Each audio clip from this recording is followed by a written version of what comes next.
berbahagia ini kita masih diberikan kesehatan dan kesempatan oleh Allah Subhanahu wa taala sehingga kita sama-sama bisa mengikuti acara BIMTEK atau bimbingan teknis guru honorer Kabupaten Aceh Besar yang diselenggarakan oleh PGRI Kabupaten Aceh Besar.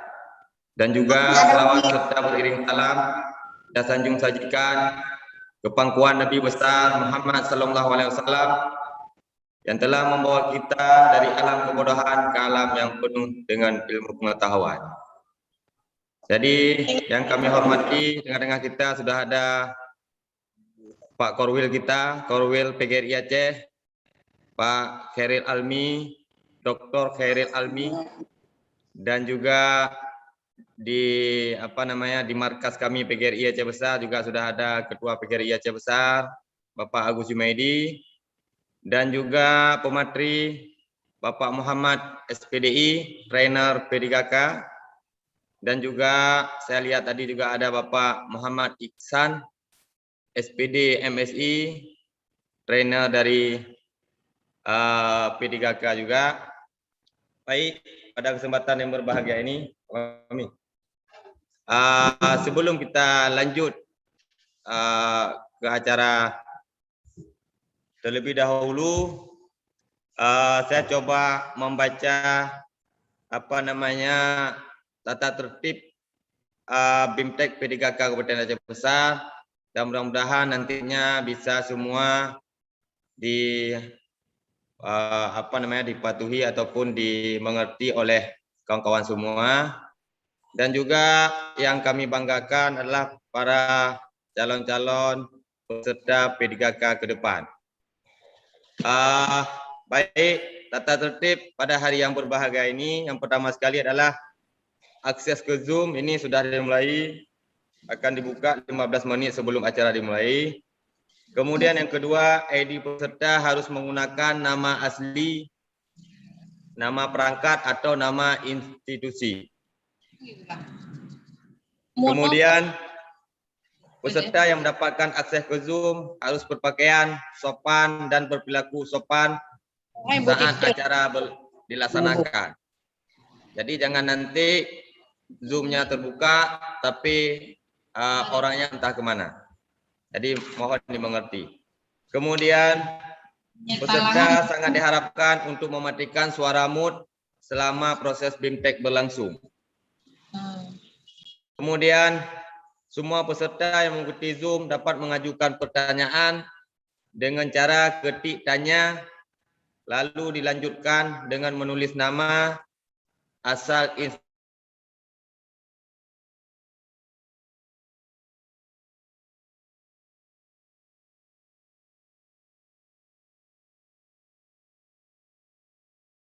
untuk diskusi sangat terbatas. Jadi inilah tata tertib kita pada hari yang berbahagia ini. Mudah-mudahan dapat dipatuhi dan dilaksanakan dengan penuh kesadaran.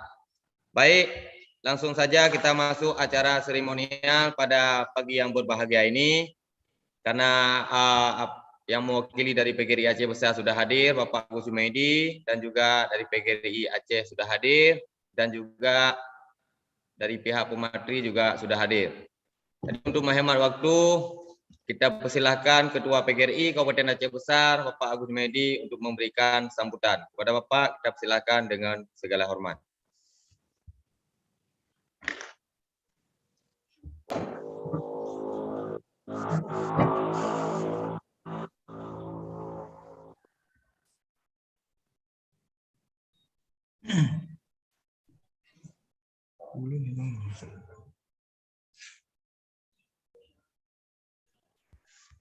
Bismillahirrahmanirrahim. Assalamualaikum warahmatullahi wabarakatuh. Waalaikumsalam warahmatullahi wabarakatuh. Alhamdulillah, rabbil alamin, wa bihi nasta'in wa ala umuri dunya waddin, wassalatu wassalamu ala asrafil anbiya wal mursalin wa ala alihi wa ashabihi ajmain. Pertama-tama, mari sama-sama kita mengucapkan puji syukur Agar Allah Subhanahu wa taala yang mana pada kesempatan yang berbahagia ini kita masih diberikan kesehatan. Kesempatan di tengah pandemi COVID-19 yang melanda negeri ini. Hari ini Aceh Besar kembali, saya lagi lihat WA Group, kembali pada level 4. Jadi tentunya Bapak Ibu yang berbahagia, yang jaga kesehatan sehingga tentunya bisa mengikuti tes PPK pada jadwalnya nanti. Baik, selawat ring salam senantiasa kita sajikan keharibaan baginda Rasulullah Sallallahu Alaihi Wasallam yang telah membawa umat manusia dari peradaban jahiliyah kepada peradaban Islamiyah.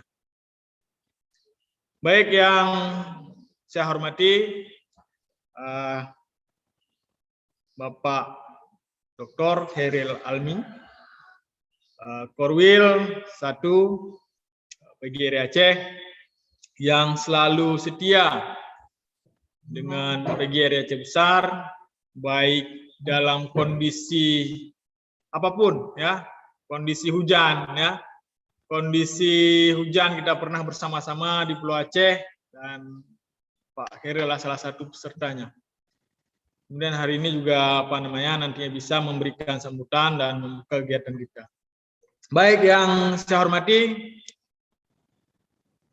Bapak narasumber, ini ada Pak Muhammad SPDI, kemudian Pak Muhammad Iksan SPD MPD, kemudian yang saya banggakan, yang saya hormati Pak Sekjen PGRI Aceh Besar, Pak Munadi yang dengan setia dan nyoba Aceh gigih ya, untuk katakanlah bersama-sama di PGRI Kabupaten Aceh Besar. Kemudian hadir juga di sini Pak Fahmi yang akan memfasilitasi kegiatan kita pada hari berbahagia ini. Baik, yang saya banggakan teman-teman, bapak-bapak, ibu-ibu, guru honor yang akan ikut P3K dan hari ini berkesempatan untuk mengikuti bimbingan teknik, ya, yang akan kita laksanakan nantinya. Baik, yang pertama pada kesempatan ini saya ingin menyampaikan kegiatan pada hari ini punya historisnya, ya, punya historisnya. Jadi ketika kita membicarakan bagaimana ada sebuah upaya untuk memfasilitasi teman-teman guru honor agar punya pemahaman ataupun ilmu ketika mengikuti ujian PPK nantinya.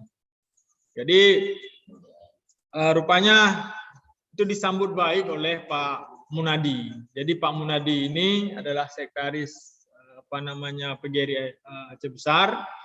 Jadi beliau sudah pernah melewati ataupun merasakan seperti apa kondisi menjadi guru honor. Jadi sebenarnya saya juga ini dengan segala kesibukan mungkin waktu agak sedikit, tapi dengan saya sebutkan tadi gigihnya Pak Munadi itu mengupayakan agar bisa kita laksanakan BIMTEK seperti ini pada hari ini. Jadi Bapak Ibu yang saya hormati, kita siapkan ini hanya 2 hari. Kita menyiapkan kegiatan ini hanya 2 hari. Ini tak lepas dari peran dari Pak Munadi agar beliau dulu pernah menjadi guru bakti, guru honor, dan hari ini sudah menjadi PNS. Berharap sekali agar teman-teman ataupun Bapak Ibu bisa juga mendapatkan ataupun meraih ataupun lulus menjadi pegawai P3K ini. Jadi ini adalah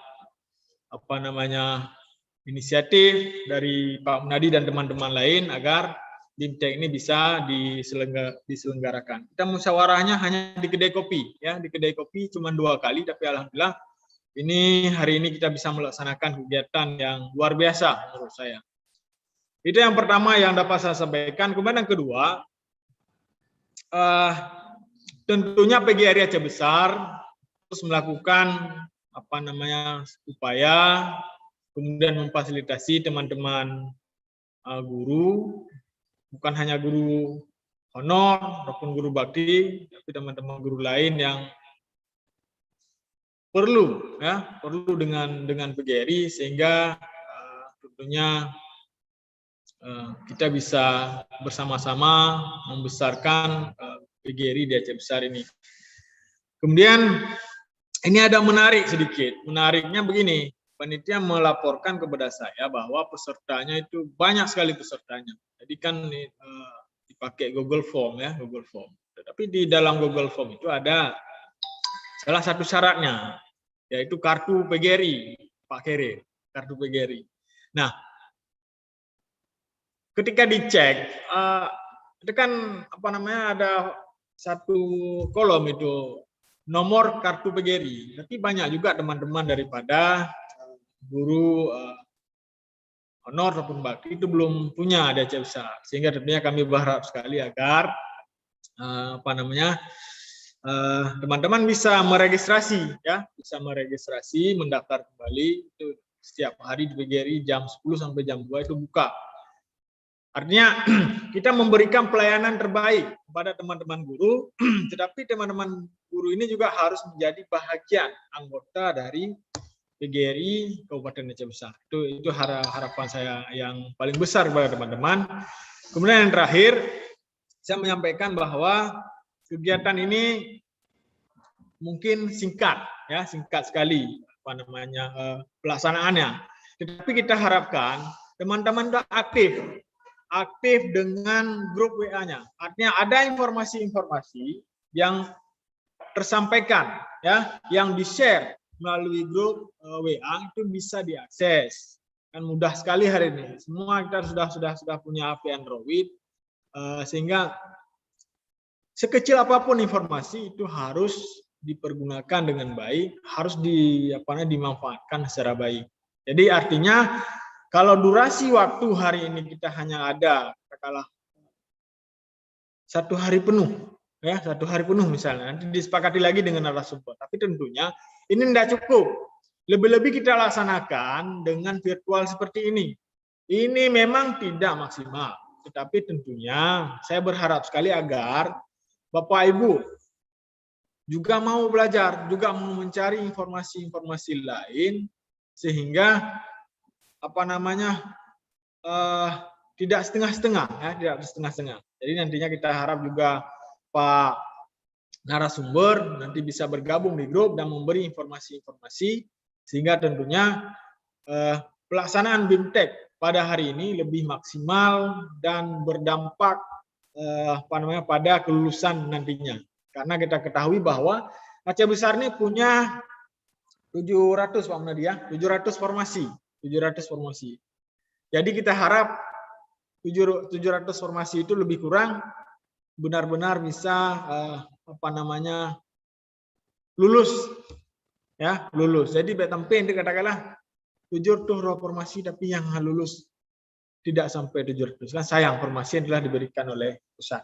Baik, selamat mengikuti kegiatan BIMTEK pada hari ini. Terima kasih kepada panitia, kemudian Pak Munadi yang telah mempersiapkan kegiatan pada hari yang berbahagia ini. Dan kami berharap sekali kepada Bapak Doktor untuk bisa memberikan sambutan, juga nanti membuka dan memberi motivasi kepada teman-teman guru Aceh Besar. Kemudian terakhir, saya secara organisasi menyampaikan terima kasih yang sebesar-besarnya kepada Adun Munzir, kepada Adun Munzir, ketua besar kami yang telah memfasilitasi kegiatan kita. Bapak Ibu, saya sampaikan, kita hari ini menggunakan Zoom ini, Zoom itu yang diberikan fasilitasnya oleh Adun Munzir. Jadi kalau untuk nyewa mungkin kan butuh biaya lagi, tapi dengan kebaikan hati Adun Munzir dan motivasi Adun Munzir sebagai ketua kita PGRI Aceh, ini memberikan fasilitas kita pada hari ini sampai sore nantinya. Jadi saya berharap sekali agar teman-teman bisa mengikuti ini secara tertib dan benar-benar fokus. Jadi baik untuk kemudian membuka HP ataupun membuka laptop, mudah waran yang urinang ya Temagun, ya kan? Nah, kemudian yang ragam kah Jaulah Ile, Aja Kopi dan seterusnya. Jadi saya harap hari ini pergunakan waktu ini, kemudian fokus untuk hari ini. Fokus itu demi kebaikan, demi kelulusan daripada Bapak Ibu nantinya. Itu yang dapat saya sampaikan. Terima kasih kepada teman-teman yang sudah bergabung, dan peserta yang telah hadir ada 185. Luar biasa. Nanti tentunya akan masuk lagi. Kita berharap sekali kegiatan ini maksimal. Saya akhiri dengan billahi taufiq wal hidayah. Assalamualaikum warahmatullahi wabarakatuh.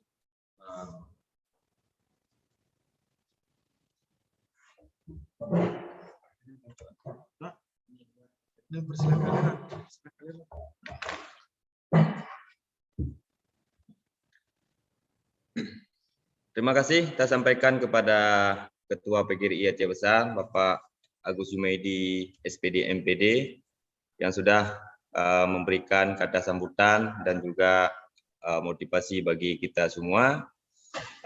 Untuk selanjutnya kita minta kesediaan Bapak Dr. Khairil Almi selaku Korwil Wilayah 1 PGRI Aceh untuk memberikan sambutan sekaligus membuka acara pada pagi yang berbahagia ini. Kepada Bapak Khairil, kita persilakan dengan segala hormat.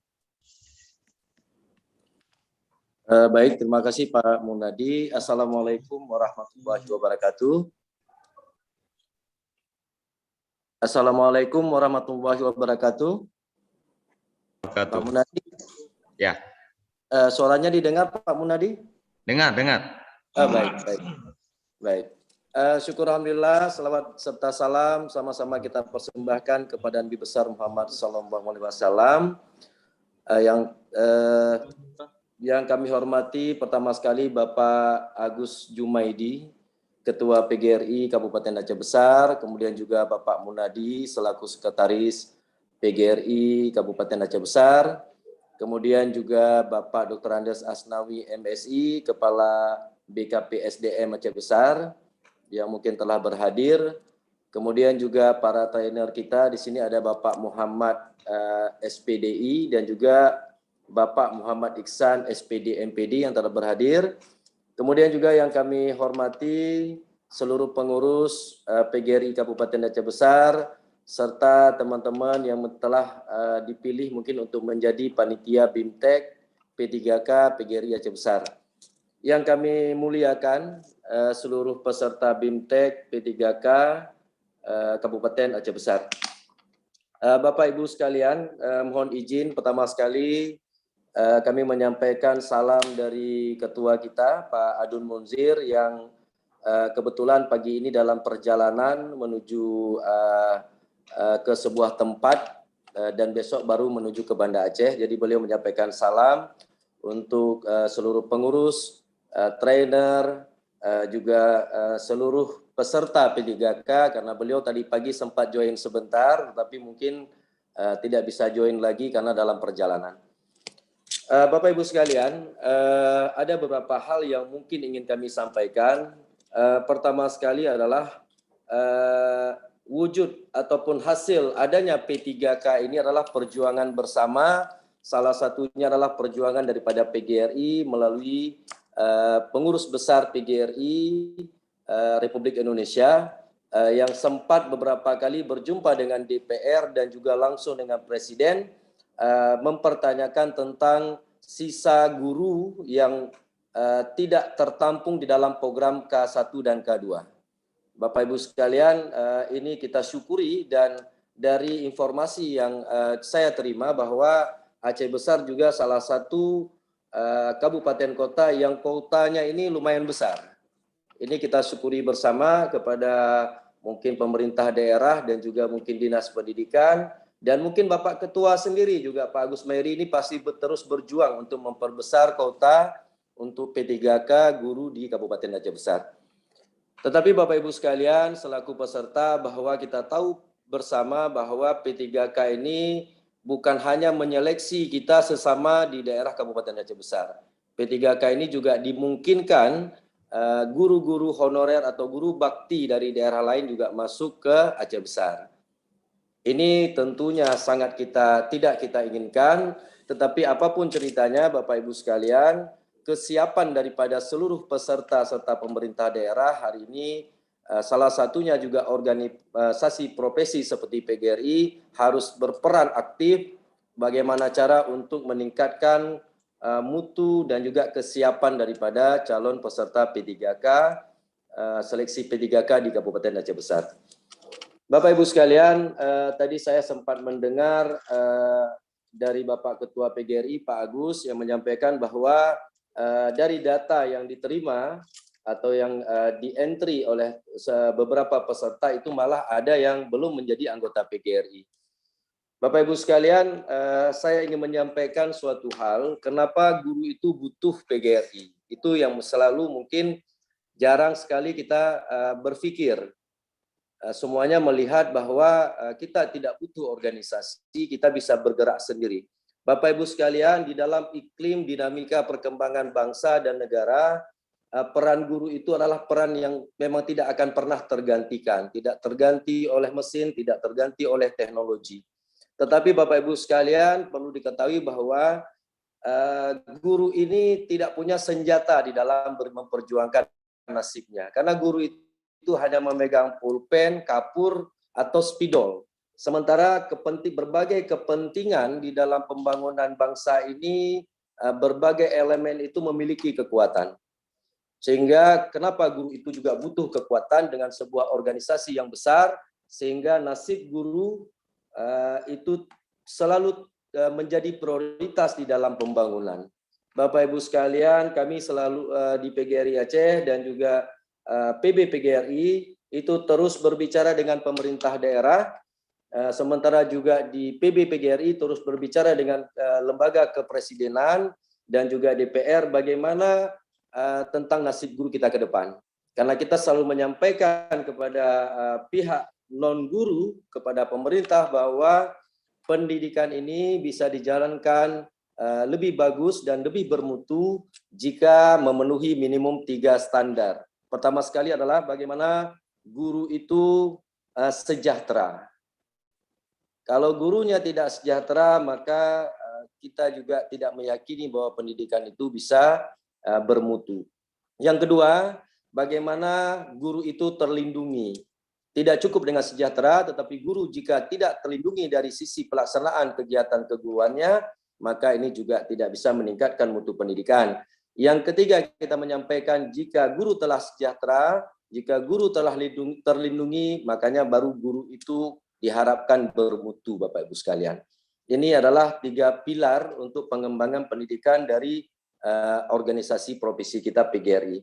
Bapak Ibu sekalian, mungkin jadwal tentang pelaksanaan P3K ini tidak terlalu lama lagi, dan hari ini juga telah hadir trainer. Saya lihat trainer kita ini trainer yang sudah mumpuni, Pak Muhammad dan juga Muhammad Iksan. Ini kebetulan karena namanya ini sangat mirip mungkin, karena mungkin sama-sama pintar, saya pikir ya.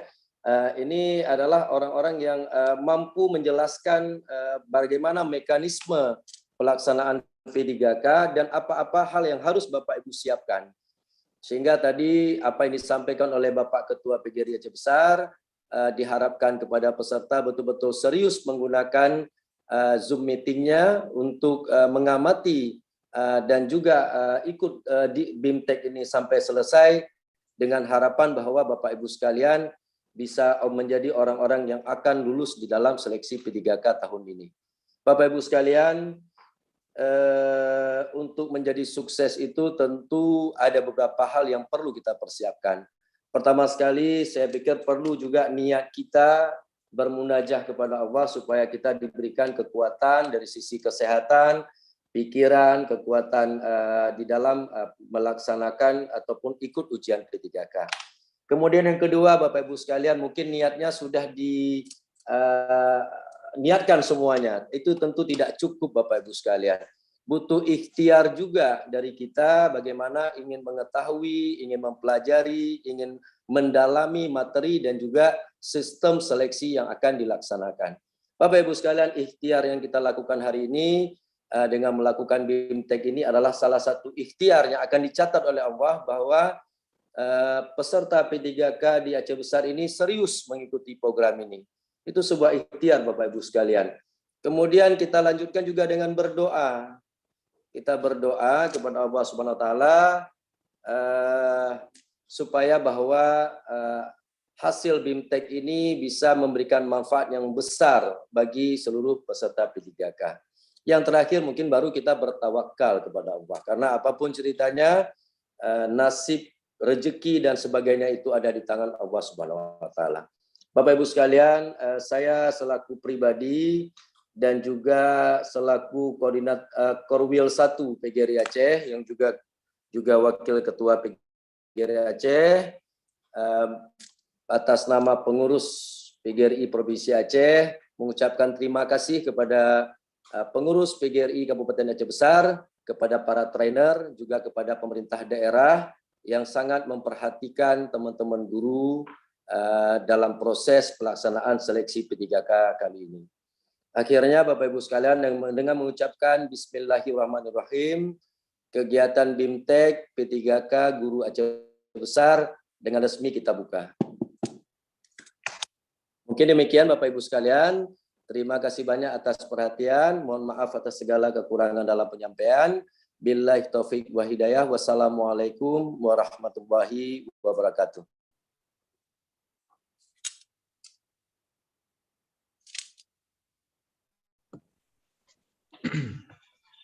Terima kasih kita sampaikan kepada Bapak Dr. Khairil Almi selaku Korwil 1 PGRI Aceh yang telah memberikan motivasi kepada kita semua dan juga telah menyampaikan tadi kiat-kiat menjadi sukses.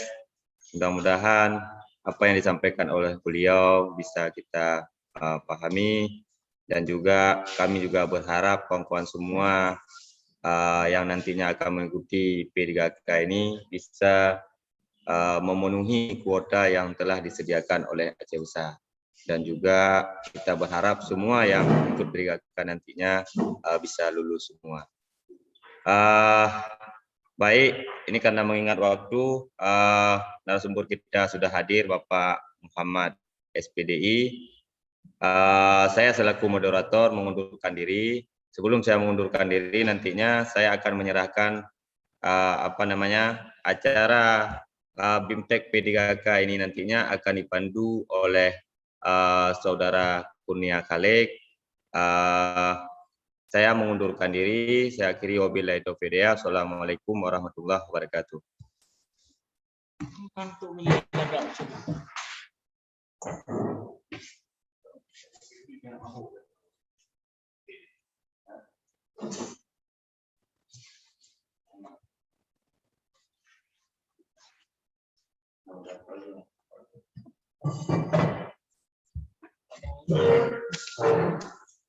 Memang ada bantu beliau teman-teman acara ini. Kaji ubah jawab. Assalamualaikum. Oke, baik. Assalamualaikum warahmatullahi wabarakatuh. Bapak Ibu peserta BIMTEK P3K Guru Honorer Aceh Besar yang diselenggarakan oleh PGRI Aceh Besar yang kami banggakan. Baik, kita sekarang menuju ke acara inti ya. Acara inti yaitu BIMTEK yang disampaikan langsung oleh narasumber. Narasumber yang pertama yaitu Bapak Muhammad SPDI. Bapak Muhammad sudah bergabung, Bapak Munadi? Oke, kepada rekan-rekan calon guru P3K, harap mendengar dengan seksama. Nanti pada sesi selanjutnya akan ada tanya jawab atau kita buat briefing sedikit nanti, dan apa yang ingin ditanyakan, apa yang ada keluhan nanti bisa langsung all out sama Bapak Muhammad, karena harapan PGRI Aceh Besar nanti setelah selesainya BIMTEK ini lulus semua nanti P3K. Baik, kepada Bapak Muhammad kami persilahkan untuk memulai BIMTEK-nya. Kepada Pak Ahmad, silakan Pak.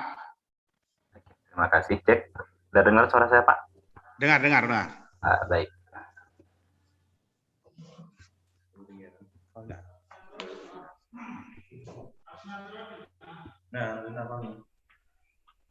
Oke, Bapak Ahmad, silakan Pak. Sebentar saya share screen dulu Pak, sebentar. Boleh. Ya.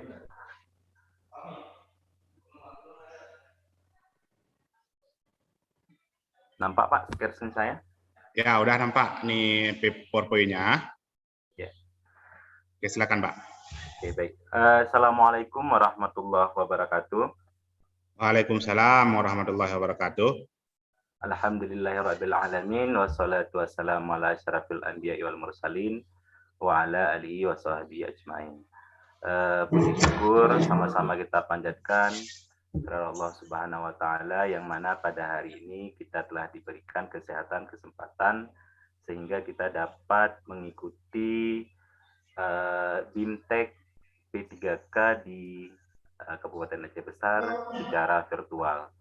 Selanjutnya selawat beriring salam kita saling sajikan kepada Habibie Nabi besar Muhammad Sallallahu Alaihi Wasallam yang telah membuat kita dari alam kebodohan kepada alam yang berilmu pengetahuan. Bagaimana kita rasakan pada saat ini. Yang saya hormati Ketua PGRI Aceh yang diwakili oleh Korwil 1 Bapak Khairil Almi.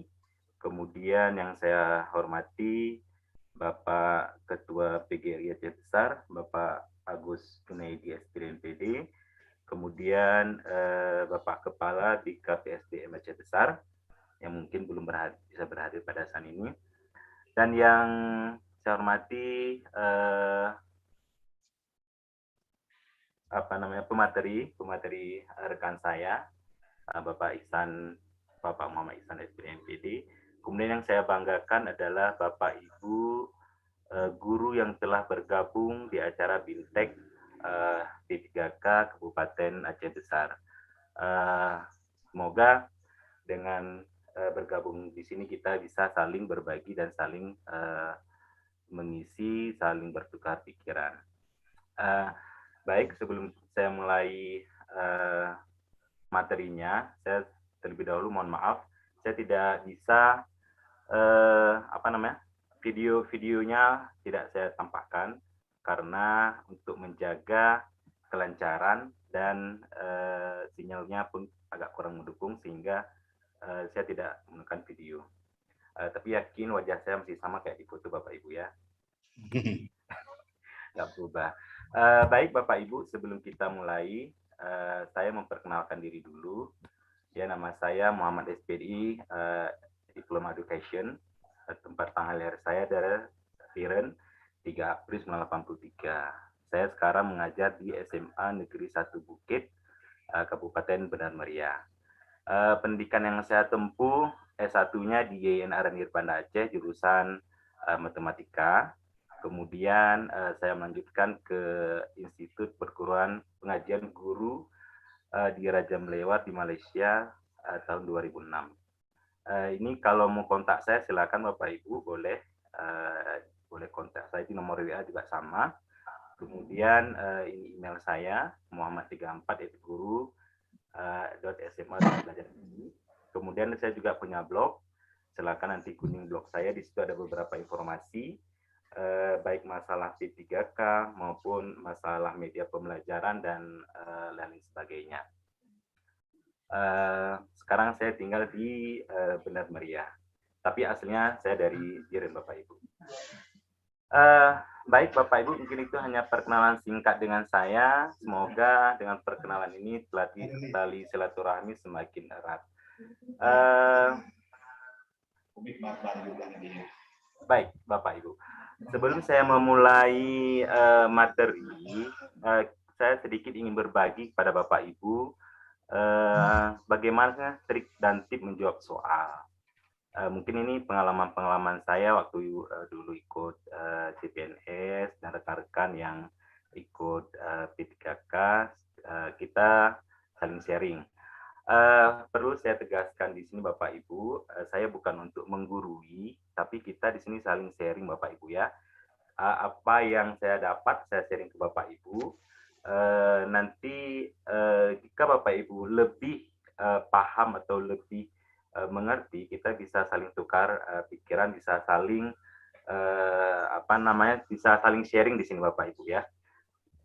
Nah, saya ada ingin membagi tip bagaimana cara kita untuk menjawab soal. Yang pertama adalah kita berdoa. Ini sama yang disampaikan oleh Bapak Korwil PGRI tadi. Segala sesuatu itu harus dimulai dengan doa. Ya, doa itu dalam bentuk apa? Ya, otomatis setiap sholat kita selalu harus berdoa. Sholat itu kan artinya berdoa. Nah, apa yang kita inginkan, apa yang kita sampaikan, sesuatu harus dimulai dengan doa. Nah, ketika kita Bapak Ibu ingin mengikuti ujian ataupun ingin memasuki ruangan, mulailah dengan berdoa, ya. Baik doa belajar, doa untuk mempermudah melapangkan dada dan lain sebagainya. Kemudian bersikap tenang. Artinya di sini ketika Bapak Ibu memasuki ruangan, memang kita nervous. Nervous itu pasti ada. Tapi kita harus bisa mengontrol bagaimana harus tenang. Karena kalau tidak tenang, maka akan buyar semuanya Bapak Ibu. Nah, contohnya kalau kita nggak tenang, kadang-kadang kita sudah dikasih password, sudah dikasih akun sama panitia, karena kita tidak tenang, ketika kita login kita nggak bisa. Nah, itu satu konsep. Di konsep bahwasanya sikap tenang itu sangat perlu kita tingkatkan. Nah, jika Bapak Ibu mengalami nervous atau grogi atau apa, ada satu trik yang bisa Bapak Ibu terapkan. Memang kalau di ruang ujian itu tidak boleh bawa apa-apa kecuali kotak pensil. Tapi Bapak boleh menyelipkan permen. Silakan permen diselipkan, nanti bisa kalau dikasih panitia silakan dimakan untuk merilekskan merileks pikiran, merileks badan Bapak Ibu semuanya. Jadi itu salah satu tipnya. Kalaupun nggak pakai permen, silakan minum dulu Bapak Ibu. Minum dulu sedikit, baru nanti dia akan rileks sendiri. Nah, yang berikutnya adalah membaca soal dengan teliti. Nah, ini yang paling penting sekali Bapak Ibu. Ya, membaca soal dengan teliti. Jadi jangan terburu-buru dan harus mencari ide-ide, mencari trik bagaimana membaca soal dengan teliti dan cepat. Nah, nanti di akhirnya akan saya kasih trik bagaimana membaca soal yang cepat, bagaimana membahas soal yang begitu panjang tapi dengan membaca dengan trik yang membaca lebih singkat. Nanti ada saya kasih di depannya Bapak Ibu. Nah, kemudian ketika kita membaca soal, usahakan kita menemukan kata kunci, ya. Usahakan kita menemukan kata kunci. Usahakan kita menemukan kata kunci, di mana kata kunci ini adalah membawa kita kepada sebuah jawaban. Itu Bapak Ibu. Nah, jadi ketika kita baca soal, kita harus menemukan kata kunci. Kata kunci itu akan membawa kepada jawaban yang akan kita pilih. Nah, bagaimana kata kunci itu kita temukan? Nah, nanti bisa kita analisis dari soal tersebut. Kata kunci itu Ibu yang menemukan sendiri. Nah, bagaimana Ibu bisa menemukan titik kata kunci tersebut? Yang berikutnya adalah gunakan waktu dengan efisien. Maksudnya menggunakan waktu dengan efisien di sini, Bapak Ibu kita sudah diatur oleh sistem. Oleh sistem itu sudah diatur waktunya 170 menit. Ya, 170 menit dengan soal 150 sampai dengan 155 soal. Nah, dari 170 menit itu kita pernya itu sudah dibagi juga, sudah ada aturannya. Sudah ada aturannya berapa menit. Nah, nanti kita akan lihat berapa menit. Nah, penggunaan waktunya harus betul-betul Ibu gunakan sebaik mungkin. Jangan bertumpu pada satu titik saja. Jangan bertumpu pada jangan berfokus pada satu bidang aja. Jadi di satu bidang, misalkan bidang teknis itu dia 100 menit.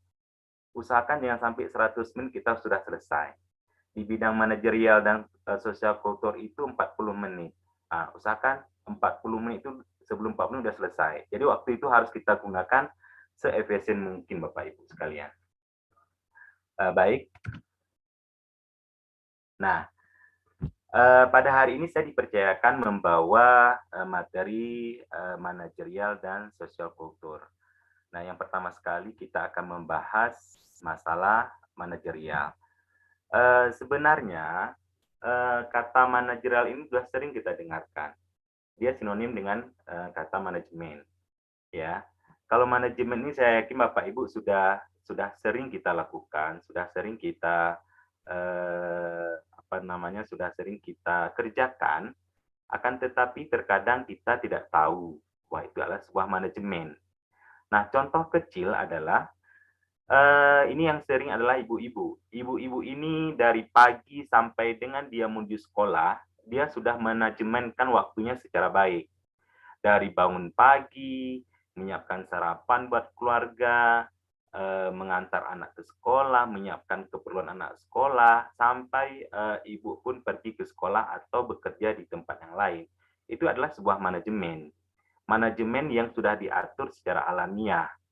Nah, akan tetapi ketika kita menuju ke sebuah menjadi seorang ASN, maka manajemen ini akan diatur oleh sebuah undang-undang atau aturan-aturan yang tertentu. Nah, sehingga pengertian secara harfiah manajemen itu adalah kemampuan individu dalam menampung pengetahuan, keterampilan, dan sikap yang dapat diamati dan diukur untuk memimpin atau mengelola unit organisasi. Nah, ini di sini kalau unit organisasi ini adalah kalau kita bekerja di bawah pemerintahan adalah sebuah sekolah. Tapi kalau yang saya cerita di awal tadi itu adalah unit organisasinya adalah keluarga. Jadi sebenarnya manajemennya sudah kita laksanakan sebenarnya Bapak Ibu ya. Nah, dalam materi manajerial ini ada beberapa kompetensi yang akan diuji ketika ujian ASN nanti Bapak Ibu. Ketika ujian PPK maksudnya. Ya, ada kompetensi integritas. Nah, ini kompetensi integritas di sini ingin melihat bagaimana konsistensi kita dan perilaku kita terhadap manajemen yang ada di sekolah kita nanti. Ini makanya diuji di sini ya. Ini kompetensi yang akan diuji pada pokok bahasan manajerial nanti. Yang kedua ada kompetensi kerjasama. Nah, kalau kerjasama, saya yakin Ibu sudah paham semua bagaimana kita bisa merangkul semua atau bisa kita bekerja sama dengan pihak-pihak baik dia di sekolah atau di luar sekolah atau dengan pihak-pihak yang lain yang bisa menyelesaikan tugas untuk mencapai tujuan strategis di organisasi kita. Nah, kemudian kompetensi yang akan diuji juga di sini adalah komunikasi. Nah, komunikasi di sini adalah bagaimana kita memberikan sebuah opini atau ide-ide yang cemerlang sehingga kita dapat memajukan organisasi kita atau dapat memajukan sekolah yang kita ngajarkan nanti seperti itu. Kemudian ada kompetensi orientasi pada hasil. Nah, pada kompetensi ini yang akan diuji bagaimana komitmen pribadi kita untuk menyelesaikan tugas yang dapat diandalkan dan bertanggung jawab. Artinya kalau dikasih tugas dan kita bisa mempertanggungjawabkannya. Nah, misal contoh hal kecil, Ibu telah mengajar, kemudian Ibu kasih evaluasi. Evaluasi itu kan bisa kita pertanggungjawabkan dan bisa kita akuntabelkan terhadap siswa, wali siswa, dan kepada sekolah. Itu salah satu contohnya. Kemudian, kompetensi yang diuji lagi di di materi manajerial ini adalah ada namanya pelayanan publik. Nah, pelayanan publik di sini bagaimana kita mampu melaksanakan tugas-tugas dari pemerintah. Nah, nanti ada soal-soal yang menjurus kepada pelayanan publik bagaimana. Otomatis kalau kita sebagai guru pelayanan publik kita sangat luas, bukan hanya di sekolah saja, akan tetapi di luar juga ada pelayanan publik yang harus kita sampaikan kepada khalayak ramai. Yang berikutnya adalah kompetensi pengembangan diri dan orang lain. Nah, di sini diperlukan apa-apa saja yang perlu Ibu kembangkan diri Ibu sendiri untuk meningkatkan baik itu pengetahuan atau keterampilan Ibu yang dapat menginspirasi orang lain sehingga kita berhasil dalam menjalankan tugas di suatu organisasi. Nah, salah satunya pengembangan diri yang sedang diagung-agungkan oleh Kemendikbud adalah melalui Simpika-B. Simpika-B itu ada yang namanya guru berbagi di situ, guru belajar, kemudian ada guru penggerak. Nah, itu salah satu pengembangan diri, ya. Dan itu kita usahakan kita bisa mengikuti berbagai program di sini. Kemudian kompetensi yang berikutnya yang akan diuji adalah mengelola perubahan. Mengelola perubahan itu adalah menyesuaikan diri dengan situasi yang baru atau berubah. Artinya ketika kita bekerja atau setelah nanti kita lulus menjadi P3K, terkadang kita tidak ditempatkan di sekolah yang kita pilih. Kita dapat formasi di sekolah yang lain gitu, seperti itu. Nah, ketika kita masuk ke sekolah yang lain tersebut, maka kita harus bisa menyesuaikan diri dengan situasi dan kondisi di sekolah tersebut. Jadi kita tidak boleh menyamakan dengan sekolah yang lama atau membandingkan dengan pimpinan yang lama, itu tidak boleh. Nah, makanya kita harus bisa mengelola perubahan yang akan terjadi terhadap kita. Kemudian kompetensi yang berikutnya adalah pengambilan keputusan. Nah, pengambilan keputusan ini adalah bagaimana nanti dalam menjawab soal ada dikasih sebuah kasus, ketika kasus itu dimunculkan, apa solusi yang akan kita hadapi, apa solusi yang kita ambil. Solusi itu sangat tidak merugikan individu ataupun kelompok. Itu pengambilan sebuah keputusan. Nah, ketika kita di lapangan juga demikian, Bapak Ibu, nanti ketika kita menjadi seorang ASN PPK nanti, maka dalam mengambil sebuah keputusan harus sesuai dengan hasil musyawarah yang tidak merugikan individu ataupun kelompok. Nah, ini adalah kompetensi yang akan diuji dalam soal manajerial. Jadi ada 8 kompetensi Bapak Ibu yang akan diuji nanti ketika ujian PPK nanti. Namun demikian, sebenarnya dari 8 kompetensi ini, setiap kompetensi ini ada indikatornya. Setiap kompetensi ini ada indikator. Nah, satu kompetensi itu bisa jadi 4 indikator. Ada 4 indikator yang akan diuji. Nah, sama seperti kita mengajar di kelas Bapak Ibu. Ada judulnya, kemudian ada KD-nya itu kompetensi dasar, kemudian ada ya indikator pencapaian. Nah, begitu dengan ini, ada kompetensi ada 8. Dari 8 ini nanti ada indikatornya lagi. Nah, cuman mungkin kita di sini karena keterbatasan waktu, nggak mungkin kita bahas indikator-indikator yang akan dimunculkan di soal itu. Nah, intinya dari kompetensi ini adalah sudah mewakili daripada indikator-indikator tersebut, Bapak Ibu. Nanti Bapak Ibu boleh men-searching indikator apa saja yang akan diuji, misalkan indikator integritas, itu apa aja indikatornya yang akan diuji.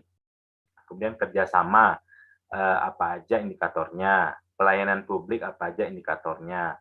Pengambilan keputusan, apa aja indikatornya. Itu Bapak Ibu. Nah, terkadang kita bertanya, kok ini diteskan sih, untuk apa? Kan seperti itu Bapak Ibu ya.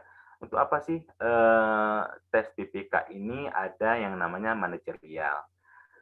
Secara garis besar, ini merupakan penilaian bagaimana kita memanajemen, bagaimana kita bisa menjadi seorang ASN yang bisa berdaya guna terhadap nusa dan bangsa.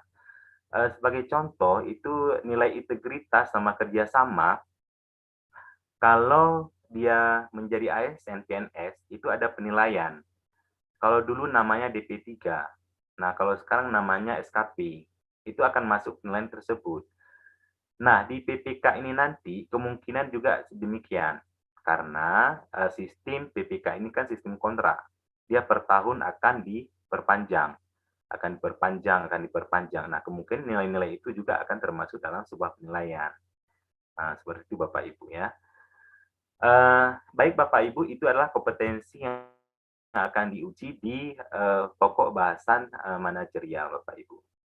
Nah, sekarang kita akan melihat contoh soal dari manajerial. Nah, saya yakin Bapak Ibu telah banyak membaca-baca soal dan banyak mengerjakan soal. Nah, ini kira-kira kita diskusi Bapak Ibu ya, kita diskusi. Nanti silakan dibuka mikrofonnya Bapak Ibu ya, silakan dibuka mikrofonnya. Siapa yang ingin menjawab ini silakan, boleh siapa nanti bagaimana kita menemukan kata kunci di situ. Silakan nanti dibuka mikrofonnya, nanti kita diskusi di sini Bapak Ibu ya. Nah, untuk soal yang pertama ini, bagaimana Anda membagi tugas kepada rekan-rekan dan bawahan Anda? Nah, bagaimana? Ini contoh soal yang manajerial Bapak Ibu ya. Ini contoh soal yang manajerial. Kira-kira ketika Ibu membaca soal tersebut, Bapak Ibu membaca soal itu, apa yang terlintas dalam pikiran Bapak Ibu? Ada yang jawab Bapak Ibu? Boleh silakan.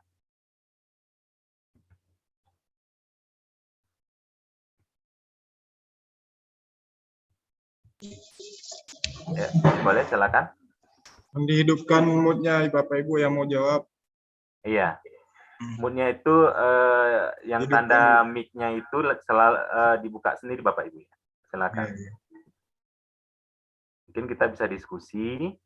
Kalau misalkan itu soal yang muncul, apa yang menjadi acuan Bapak Ibu untuk menjawab?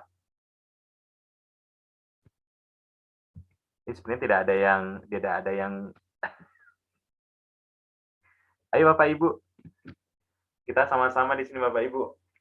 Ya. Nah, baik Bapak Ibu. Ketika muncul soal seperti ini, bagaimana Anda membagi tugas kepada rekan dan bawahan Anda? Kata kunci di sini adalah membagi tugas. Nah, kata kunci di sini adalah membagi tugas. Nah, kalau sudah tahu kita kata kunci membagi tugas, otomatis ketika tugas itu kita berikan kepada seseorang, ada sebuah pertimbangannya. Apa pertimbangan tersebut? Sama seperti Bapak Ibu mengajar di kelas. Ketika Bapak Ibu memberikan tugas kepada siswa, tentu ada pertimbangan-pertimbangannya. Kalau di kelas apa pertimbangan ketika kita memberikan tugasnya? Waktu yang tepat, terus apalagi indikator yang tepat, kemudian dengan tujuan pembelajaran yang tepat. Nah, kalau yang di sini, pada soal yang ini, bagaimana Anda membagi tugas kepada rekan Anda dan bawahan Anda? Jadi kata kunci adalah membagi tugas. Ingat, membagi tugas itu kita harus melihat keahlian dan keterampilan apa yang ada dimiliki oleh orang itu baru bisa kita bagi tugas. Maka jawabannya adalah yang ini. Nah, saya membaginya sesuai dengan keahlian dan keterampilan. Nah, itu jawaban yang paling tepat. Itu jawaban yang paling tepat. Nah, sebenarnya dalam menjawab soal manajerial ini, Bapak Ibu, semuanya mau nilai. Mau Ibu jawab yang saya membaginya sesuai dengan kepribadian dan sifat juga ada nilainya. Saya membaginya sesuai dengan minat dan keinginan juga ada nilainya. Semua ada nilainya. Jadi rentang nilai ini nanti dari 1 sampai dengan 4 kalau manajerial. Ya, kalau nanti ke depan akan jumpa nanti. Kita akan mencari trik bagaimana menjawab dengan nilai yang maksimum nanti Bapak Ibu ya. Nanti ke depan akan ada. Ya, cuma di sini bagaimana menelaah soal, bagaimana mendapatkan kata kunci. Ketika Bapak Ibu membaca soal, temukan kata kunci yang mudah Bapak Ibu pahami. Ya. yang mudah Bapak Ibu pahami itu carikan kata kuncinya. Nah, kalau sudah menemukan kata kunci, maka dia akan mengarahkan kepada jawabannya. Seperti itu Bapak Ibu ya. Itu trik yang pertama. Kemudian kalau dia ada contoh soal seperti ini.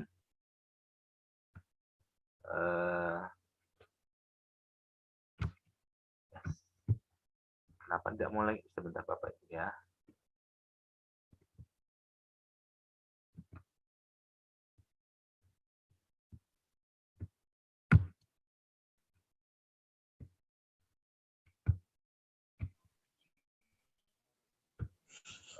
Kenapa seleksinya nampak ini masih nampak contoh satu Bapak Ibu ya?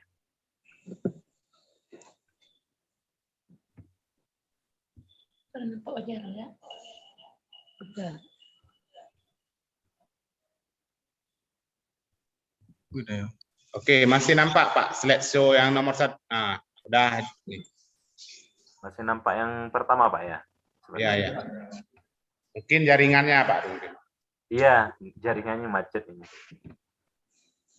Kenapa slideshow yang ke contoh 2 tidak mau? Ini. Udah Pak. Ini udah, bentar, udah jauh sekali nih. Nah, ini dia. Ini contoh yang kedua Bapak Ibu. Contoh soal yang kedua itu ada diberikan poin-poin di situ. Nah, caranya Ibu jangan baca semuanya Ibu. Kalau Ibu baca semuanya, maka waktu kita nggak cukup. Nah, caranya bagaimana Bapak Ibu? Langsung Ibu baca ke soalnya. Nah, ke soalnya apa di sini? Berdasarkan uraian di atas, hal-hal yang termasuk ruang lingkup manajemen keuangan ditunjukkan oleh nomor. Nah, jadi langsung kita baca soalnya. Jangan dibaca semua nih. Perhatikan hal-hal yang dibahas. 1, 2, 3, 4, 5. Ini akan menghabiskan waktu. Jadi, Bapak Ibu langsung baca soalnya. Nah, berdasarkan uraian di atas, hal-hal yang termasuk ruang lingkup manajemen keuangan ditunjukkan oleh nomor. Ini berapa jawabannya Bapak Ibu kira-kira?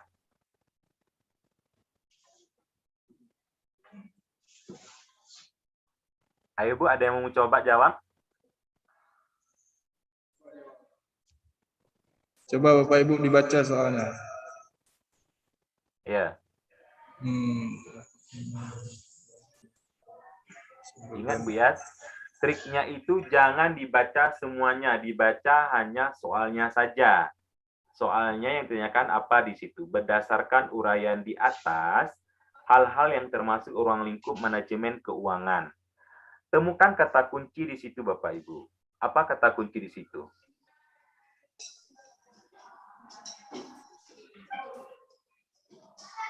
Halo Bapak Ibu. Ya, baik. Kalau saya nomor E. Wah, boleh. Nomor E, 145. 145.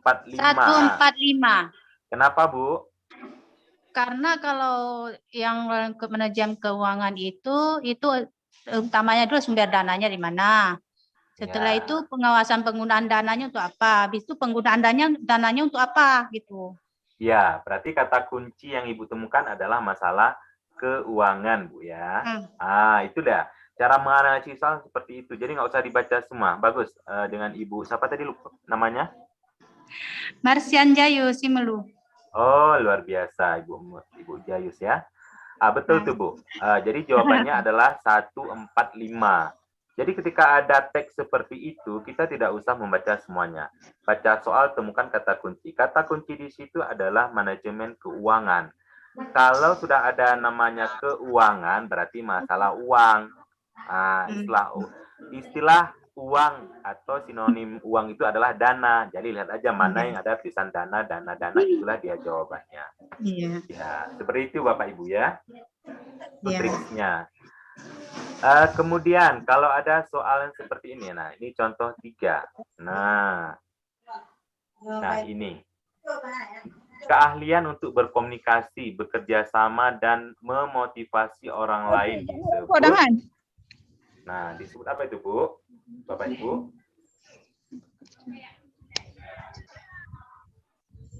Ya.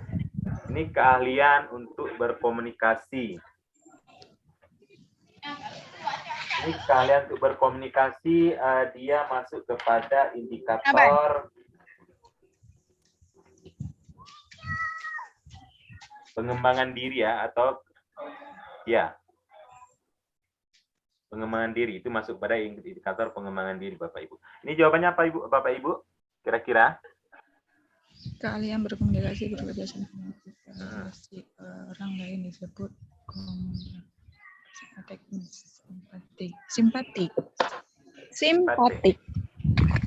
Ya, kita harus tahu dulu, boleh simpatik, boleh. Kenapa Bu simpatik Bu?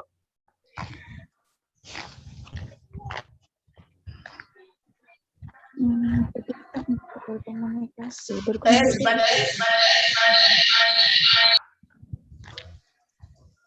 Ya, simpati itu maknanya apa Bu? Kita harus tahu dulu kan maknanya apa. Simpati itu mana? Di sini ya kata kunci di situ adalah keahlian Bapak Ibu ya. Keahlian. Bagaimana kita mendapatkan keahlian itu? Yaitu dengan cara melakukan pengembangan diri. Setelah kita melakukan pengembangan diri, maka kita akan bisa berkomunikasi, bekerja sama, dan bisa memotivasi orang lain. Nah, ketika kita mempunyai sebuah keahlian itu, maka disebut dengan apa, Bapak Ibu?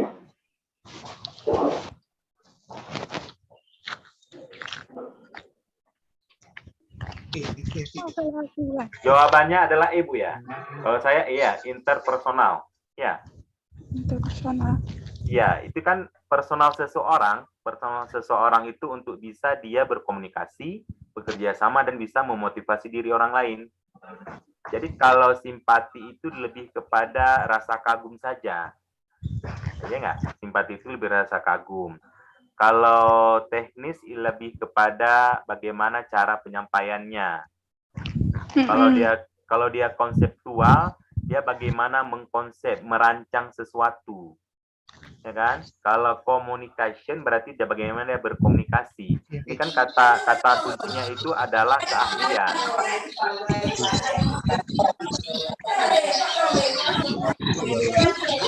Ya, personal.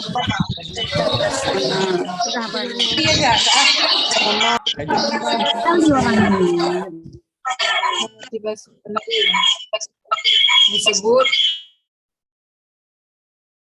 Oke, Bapak Ibu kalau memang mau berbicara nanti dibuka dulu satu-satu, baru kita jangan dibuka semua. Jadi agak sedikit missing kali nanti itunya suaranya, agak missing sekali suaranya. Di satu-satu nanti. Baik Bapak Ibu, jadi itu Bu ya. Kata kuncinya di sini adalah keahlian. Keahlian itu pasti dari interpersonal seseorang. Itu kata kuncinya. Nah, itu 3 contoh soal manajerial. Ya, 3 contoh soal manajerial yang bisa kita pelajari, yang bisa saya bagikan kepada Bapak Ibu, bagaimana mencari kata kunci dari soal tersebut. Nah, baik Bapak Ibu, sekarang kita lanjut ke, sebelum kita lanjut ke sosial kultur, masalah manajerial ini mungkin ada yang ingin ditanyakan Bapak Ibu?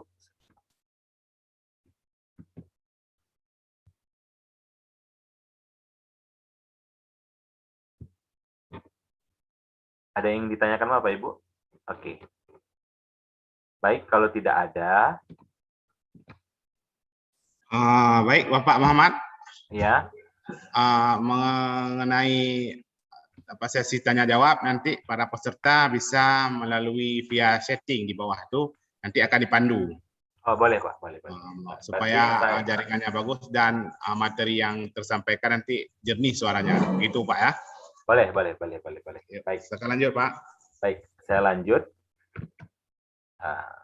Di sinyal lagi, mohon maaf. Slide-nya tidak mau bergerak.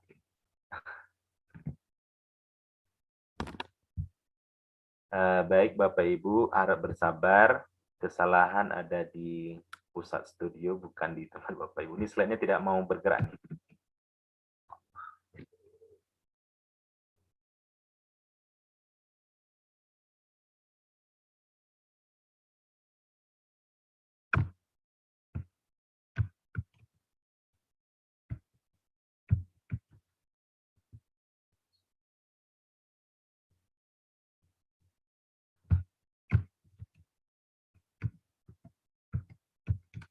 Masih contoh 3 Bapak yang nampak ya? Di Masih contoh 3 nih, Pak.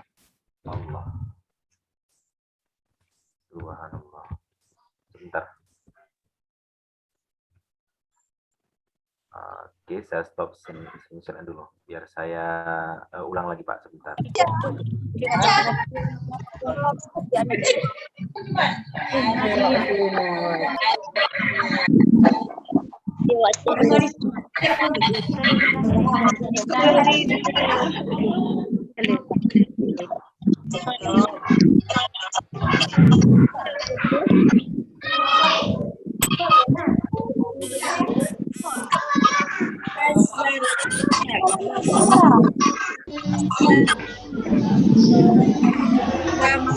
Iya.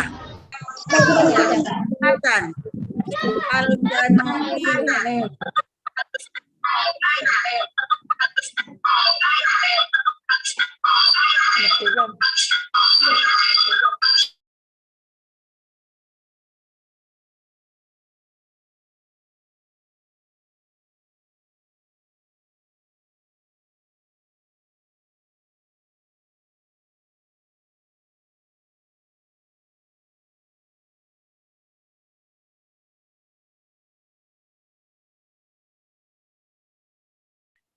Pak Muhammad.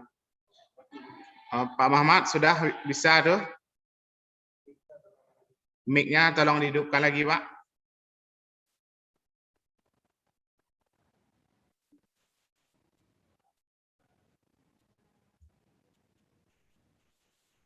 Pak Muhammad, mic-nya belum dihidupkan. Oke. Oh ya, sudah. Ya, sudah.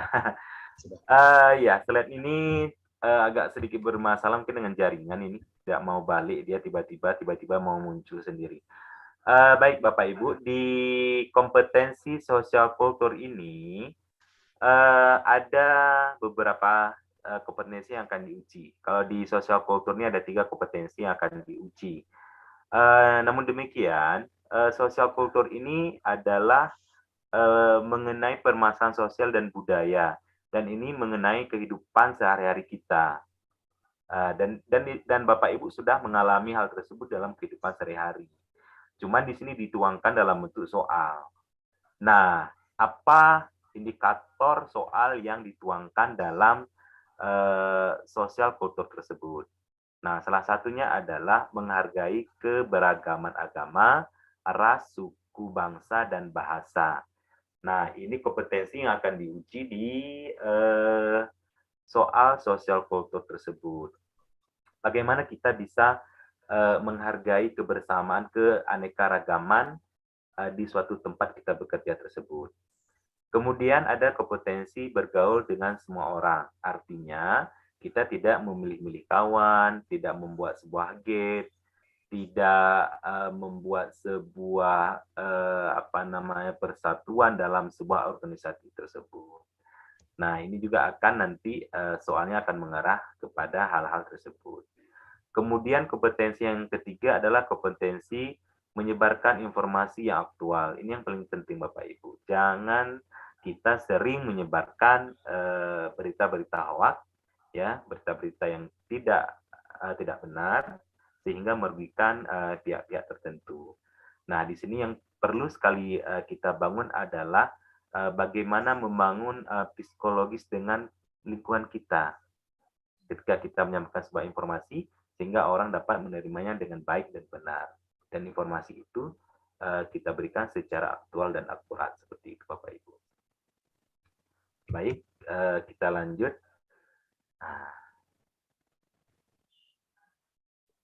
Ya, ini nggak bisa lagi. Udah macet, Pak.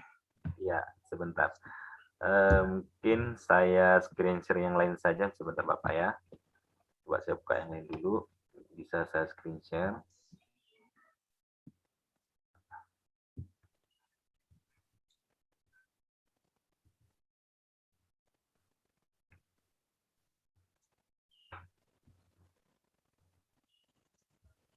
Nah, itu sama juga dengan tadi di manajerial Bapak Ibu.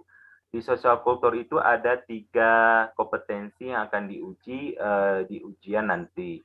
Dari 3 kompetensi itu akan muncul lagi nanti indikator-indikator yang akan diujikan.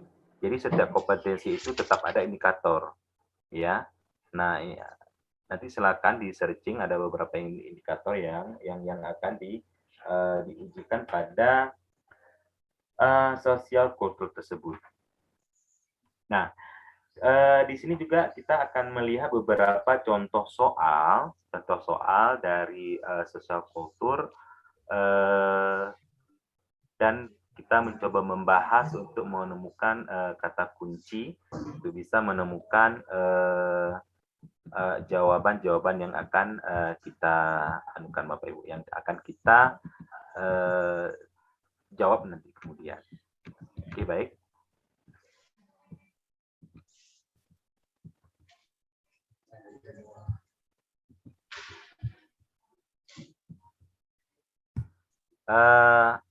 Saya masih yang sama nih, Bapak. Masih ya? Masih yang ini ya? Iya. Nah, ini dia. Baik. Nah, ini salah satu soal cerita yang sangat panjang, Bapak Ibu. Jadi kalau kita baca ini mungkin memerlukan waktu berapa menit seperti itu. Nah, ini soalnya sangat panjang. Ada sebuah kasus, sebuah wacana atau sebuah keadaan yang dikasih, bagaimana kita trik membacanya. Nah, silakan Bapak Ibu melihat soal ini, bagaimana ya Bapak Ibu analisisnya? Jawabannya C. Tanya apa Bu?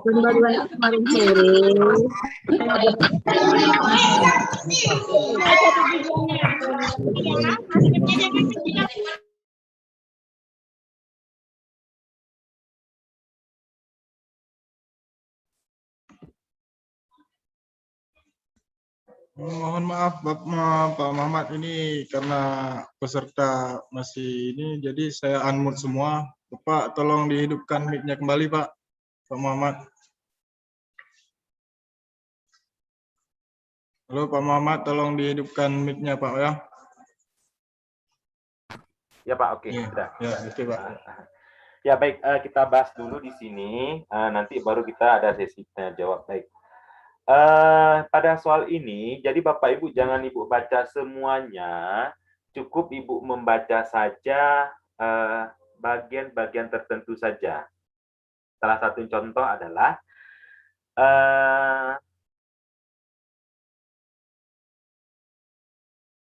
yang jadi pertanyaan, apa yang Anda lakukan? Jadi cukup membaca di bagian bawah saja, di bagian bawah soal itu cukup itu Bu, baca saja. Nanti akan saya kasih trik bagaimana membaca soal yang begitu panjang. Ya, itu ada triknya Bapak Ibu nanti. Nah, di sini jawabannya adalah yang lebih tepat adalah yang C, ya, bertukar posisi antrian dengan ibu tersebut. Nah, ini adalah rasa sosial kita, sosial budaya kita terhadap orang-orang yang membutuhkan antrian yang lebih awal. Karena di sini ada seorang ibu hamil yang antrian 10 antrian di belakang kita. Nah, lagi antrian, ibu itu berada posisi yang ke-10 di belakang kita. Dan kita melihat apa tindakan kita seperti itu. Ya. Dan ini jawabannya ini mencerminkan adalah karakter kita. Ya, ada juga orang yang cuek, nggak open, yang penting kan antri. Ya, ada juga yang memang ya udah bisa juga, ada juga yang menukarnya juga boleh. Karena semua jawaban ini ada nilainya Bapak Ibu. Kalau Ibu jawab A juga ada nilainya. Jawab B juga ada nilainya. Jadi soal sosial kultur ini itu lebih kepada menilai kepribadian kita. Kalau soal di CPNS lebih kepada tes kepribadian. Jadi lebih hampir beda dengan soal tes kepribadian tersebut Bapak Ibu. Ya. Baik, itu soal yang pertama, contoh soal yang pertama. Kemudian soal yang kedua,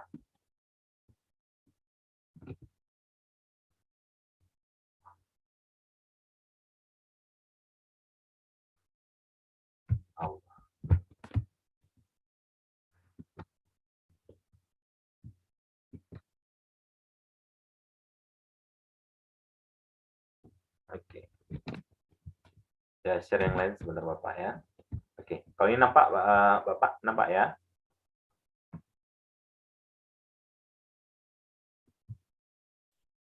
Oke, baik. Udah Ini nampak. soal nampak ya? Ya. Nampak, Pak. Oke, saya sering ini aja. Baik, soal yang kedua. Nah, ini sering kita alami di dalam kehidupan kita sehari-hari, Bapak Ibu. Jika ada tetangga meminta selembar daun pisang, dan di belakang rumah kita itu ada beberapa jenis daun pisang, apa yang akan kita lakukan? Nah, ini juga sering kita, ini dikiaskan dalam kehidupan sehari-hari. Sebenarnya kalau dalam kita melaksanakan pekerjaan juga ada. Misalkan kawan meminta pinjam pulpen, meminta pinjam alat peraga atau alat kebutuhan dalam mengajar. Itu pasti ada Bapak Ibu. Pasti ada. Cuman kita sudah melakukannya itu, tapi kita tidak tahu apa namanya, kita tidak pernah menuliskan, kita tidak pernah menuangkan dalam bentuk soal. Sebenarnya ini kan kegiatan sehari-hari yang kita lakukan. Nah, seperti ini. Seperti orang kita kalau di Aceh itu ada minta belimbing, kita boleh main 2 bo. Oh, pakai kepat kalau bo kantong plastik. Nah, lagian lah lagi kan. Nah, ini dikiaskan dengan daun pisang. Apa yang kita lakukan di sini Bapak Ibu? Nah, jawaban yang lebih tepat di situ adalah jawaban D. Ya, segera mengambilkan daun pisang sesuai dengan kebutuhan. Karena apa? Kebutuhannya apa? Selembar daun pisang. Nah, kata kunci di situ kan selembar. Dan dia tidak menentukan daun pisang apa yang harus diberikan, tidak. Jadi temukan kata kunci pada soal tersebut.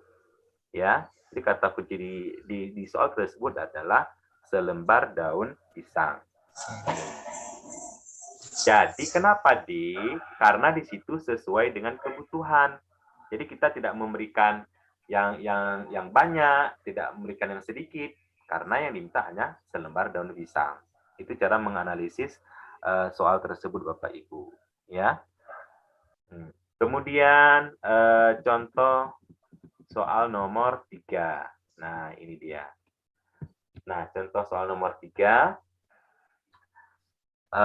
Menurut Anda, jika rekan kerja Anda memasang wajah kusam, sikap Anda adalah, nah, ini contoh soal yang ketiga.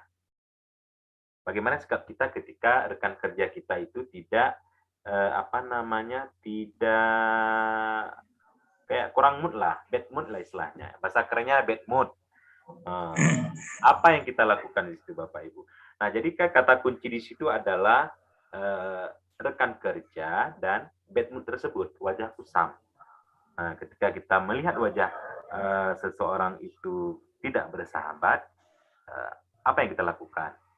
Nah, karena kita ada rekan kerja, sebagai rekan kerja tentunya kita bisa menegurnya agar dia berubah.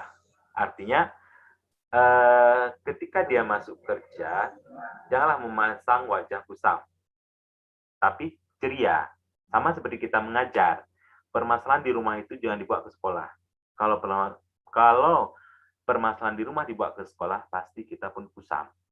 Pasti wajah kita nggak ceria, sehingga kita marah-marah, kan nggak bersahabat dengan anak-anak, itu udah pasti Bapak Ibu sekalian. Nah, jadi jawaban yang tepat adalah menegur agar berbuat dia berubah. Ya. Nah, di sini adalah indikator yang dicapai pada soal ini adalah indikator kultur kita dalam bekerja, Bapak Ibu sekalian. Ya, memang sih ada, kita nggak, kadang-kadang kita nggak mau, itu kan urusan dia. Ya, urusan dia di situ. Ada juga kita tidak boleh cuek terhadap rekan kerja kita, Bapak Ibu. Nah, itu 3 contoh soal manajerial dan sosial kultur. Ya, 3 contoh soalnya. Kemudian bagaimana kita melihat kata kunci pada soal tersebut. Intinya Bapak Ibu, temukan kata kunci oleh Bapak Ibu, bagaimana Ibu bisa memahami soal tersebut, dan garis bawahi kata kunci, karena kata kunci itu akan membawa kepada sebuah jawaban Bapak Ibu. Nah, baik Bapak Ibu. Ini yang saya ingin sharing tadi. Ya, trik membaca soal yang panjang. Nah, jadi kita punya trik Bapak Ibu. Ada dua sistem membaca soal yang panjang. Jadi kita tidak baca dari A sampai dengan Z. Kalau dia ada tag, kita nggak semua tag kita baca. Ya, yang pertama metode skimming. Apa itu skimming? Yaitu membaca teks menemukan gagasan utama atau garis besar dari bacaan tersebut. Nah, jadi baca lihat secara cepat apa gagasan tersebut pada soal tersebut, sehingga kita tidak membaca semuanya. Itu kalau secara metode skimming. Kemudian ada metode namanya scanning. Nah, kalau scanning ini lebih spesifik yang kita dapat. Apa informasi yang lebih spesifik pada soal tersebut. Nah, ya, ada soal cerita, nanti mana informasi yang lebih spesifik di situ, itu aja yang kita garis bawahi semua di situ. Sehingga nanti kita mudah menemukan kunci jawabannya seperti itu Bapak Ibu. Ya, itu metode skimming dan scanning namanya. Jadi jangan semua dibaca dari A sampai dengan Z. Kalau dibaca semua nggak akan cukup waktu Bapak Ibu. Nah, nanti akan oke. Ini tekniknya, contohnya seperti ini Bapak Ibu ya, teknik skimming dan scanning. Soal yang tadi yang panjang tadi, yang ini Bapak Ibu. Nah, soal yang panjang ini bisa kita baca dengan metode skimming dan scanning. Caranya bagaimana Bapak Ibu? Nah, mudah sekali. Silakan Bapak Ibu buat sebuah garis ya, kalau memang ini ilustrasinya Bapak Ibu ya, ini ilustrasinya. Nanti kalau mau diperhatikan boleh ilustrasinya sebentar.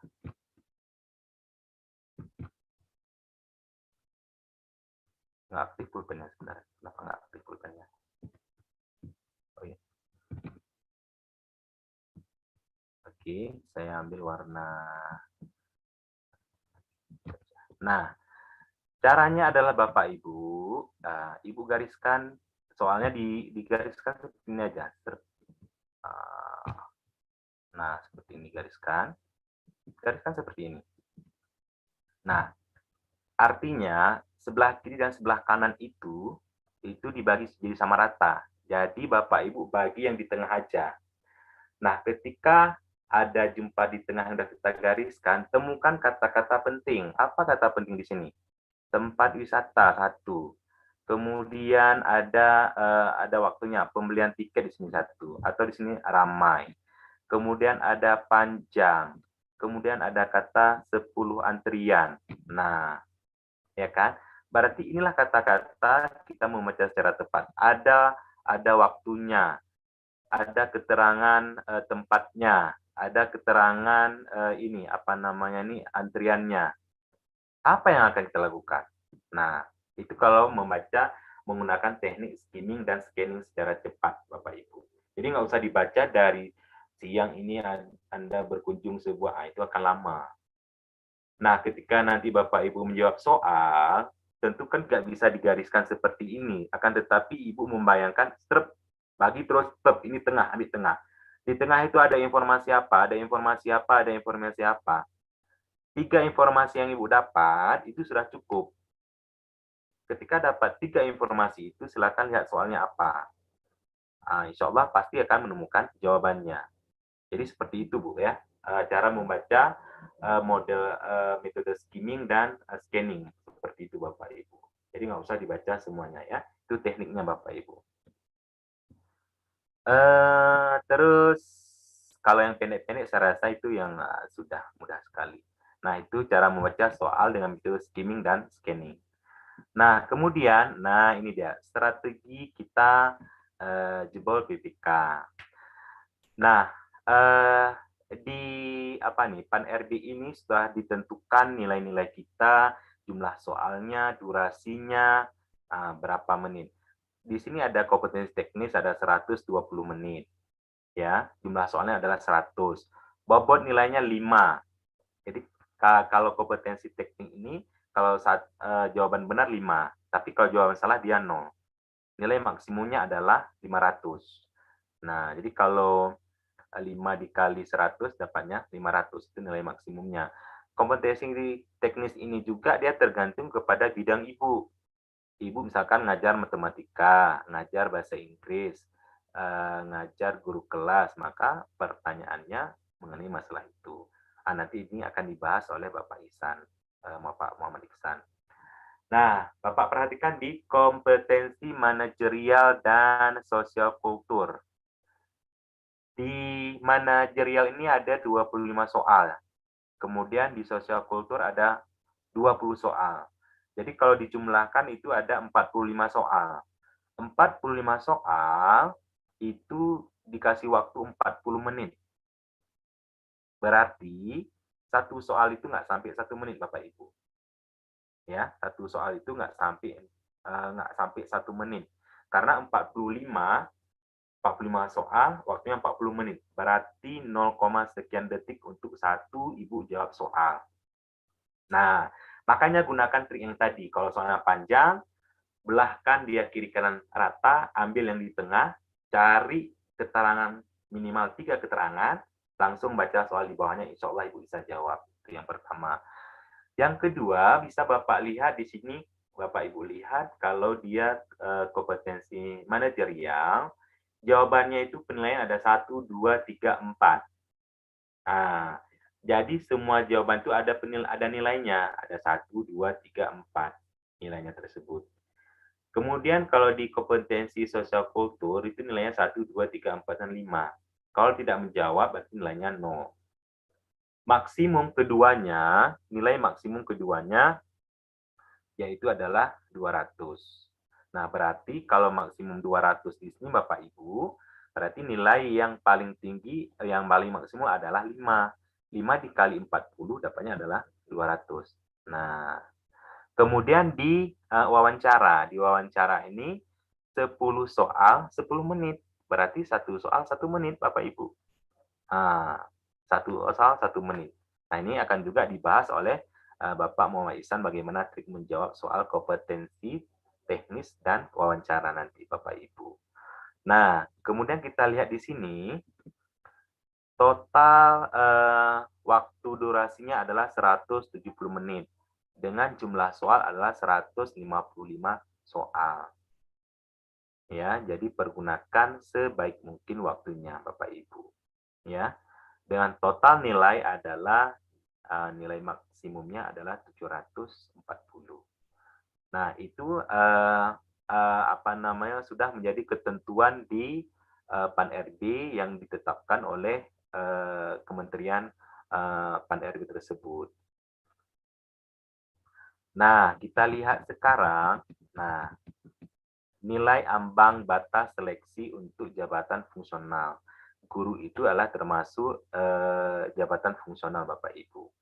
Nah, untuk seleksi kompetensi teknis, nilai kumulatif maksimumnya 450.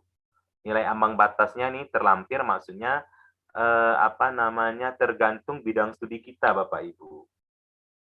Tergantung bidang studi yang kita ajar. Misalkan pendidikan agama itu 230, kalau matematika itu 210. Nah, itu ada. Saya yakin itu sudah dibagikan ya sama rekan-rekan yang ada di Aceh Besar. Saya yakin itu sudah dibagikan. Kemudian, yang paling penting ini, yang nomor 2, seleksi kompetensi manajerial dan sosial kultur. Batas ambangnya itu nilai batas ambang 130, itu minimal sekali Bapak Ibu. Harus dapat 130. Bagaimana mendapatkan 130 tersebut Bapak Ibu? Nah, kita usahakan minimal sampai di ambang batas. Jangan di bawah ambang batas. Tapi usahakan di atas ambang batas.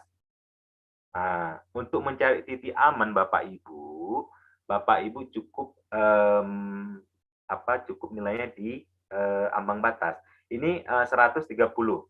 130 untuk materi kompetensi manajerial dan sosial kultural. Nah, kalau 130 ini Bapak Ibu ya, 130 yang ini 130. kita bagi 5. 5 ini apa, Bu? 5 ini nilai paling tinggi. Nilai maksimumnya adalah 5. Maka kita dapat adalah berapa, Bu? 26 ya. 26. Nah, berarti Bapak Ibu harus menjawab benar 26 soal minimal dari 40 soal. Nah, ini dia. Dari 40 soal kompetensi manajerial dan sosial kultur, Bapak Ibu harus benar menjawab 26. Kalau nilainya ini penuh 5. Tapi kalau nilainya 4, ya, kita ambil yang agak turun sedikit, 130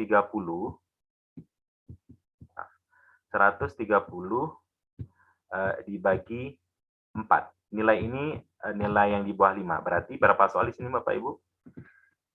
Kita dapat 32,5 ya. 32,5.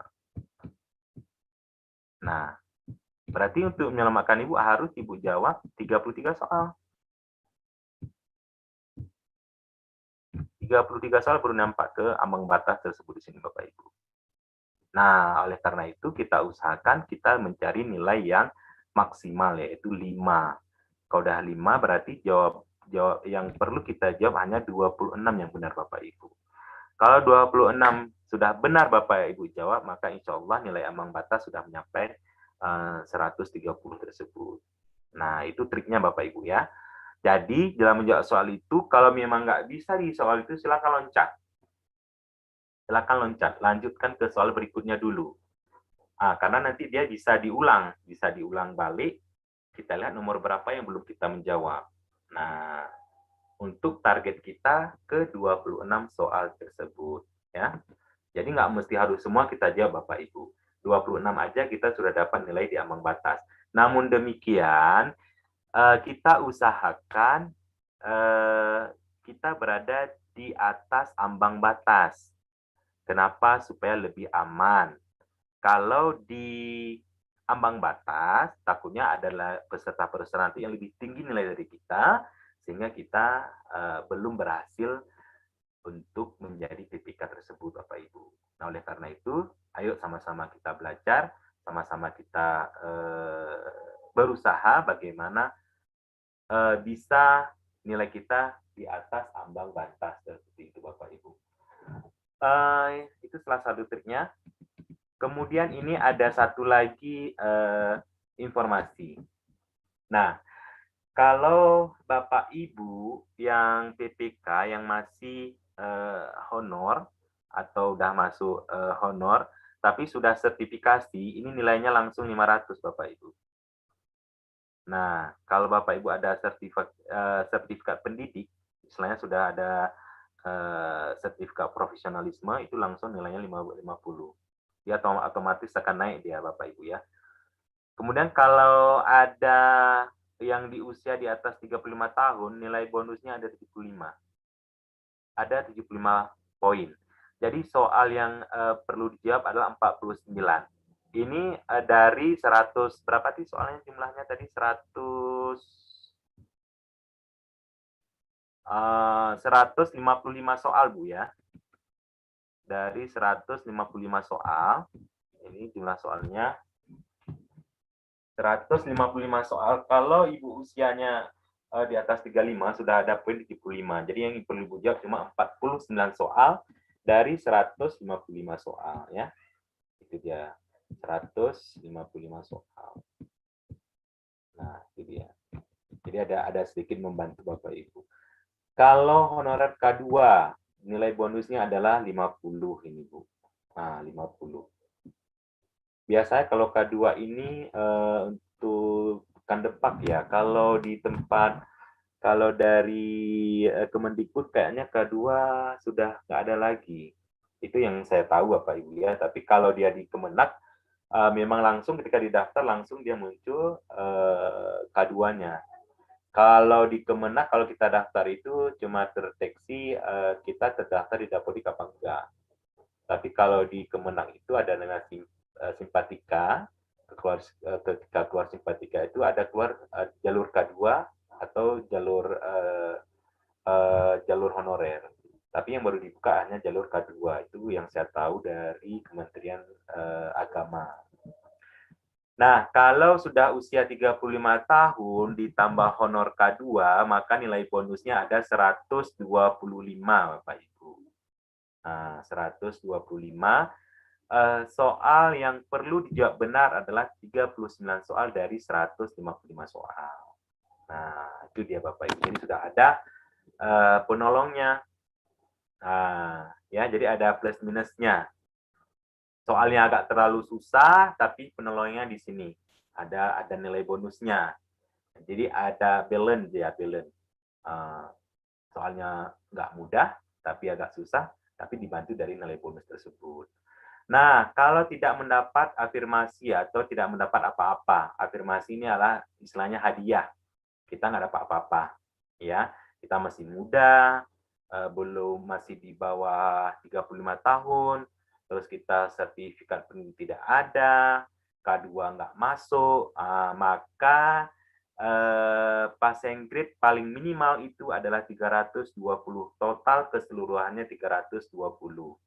Maka harus kita menjawab 64 soal dari 155 soal.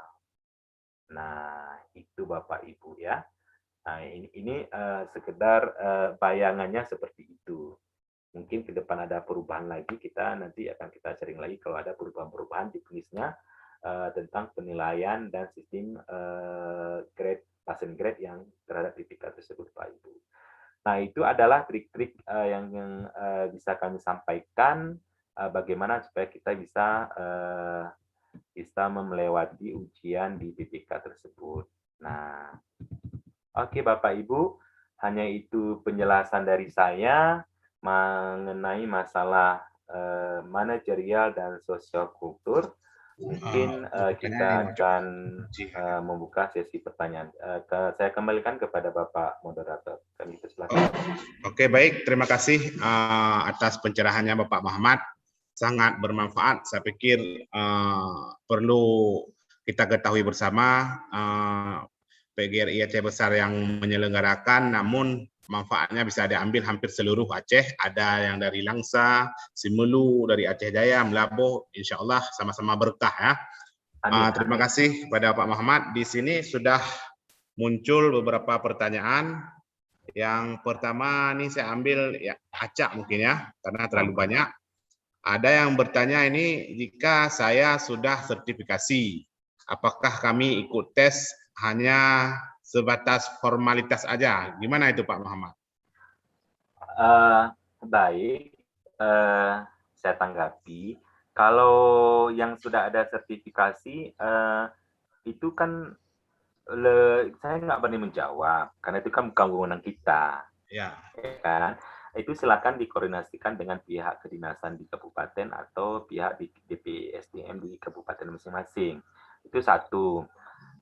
Satu lagi, coba Bapak Ibu cek jadwalnya. Kalau di kami sudah keluar jadwal PPK-nya sesi berapa, tanggal berapa. Nah, kalau ada nama Ibu di situ, berarti Ibu ikut ujian. Itu kalau secara garis besarnya. Secara garis besarnya berarti Ibu ikut ujian sebagai formalitas. Tapi bagusnya silakan ditanyakan kepada panitia. Kan ada panitianya di situ Bapak Ibu semuanya. Untuk amannya langsung ke lokasi, Pak. Ya. Walaupun di sini di passing grade ini memang mereka nggak wajib ikut karena mereka sudah nilai bonus 500. Mungkin mereka datang cuman login habis itu santai tunggu habis waktu gitu. Ya, mungkin seperti itu mungkin. Karena di passing grade ini tidak harus mereka jawab soal berapa benar seperti itu. Tapi untuk amannya ikut saja, Pak. Ya, untuk amannya ikut aja karena kan kita punya token, sudah kita daftar. Kalau kita nggak ikut, takutnya nanti tidak diakui dan kita tidak hadir. Amannya ikut saja. Kalau informasi itu lebih detail lagi, silakan hubungi panitia di kabupaten masing-masing. Seperti itu, Bapak Ibu. Ya, mungkin itu dari saya. Oke, baik. Ini ada lagi pertanyaan dari siapa ini ya? Dari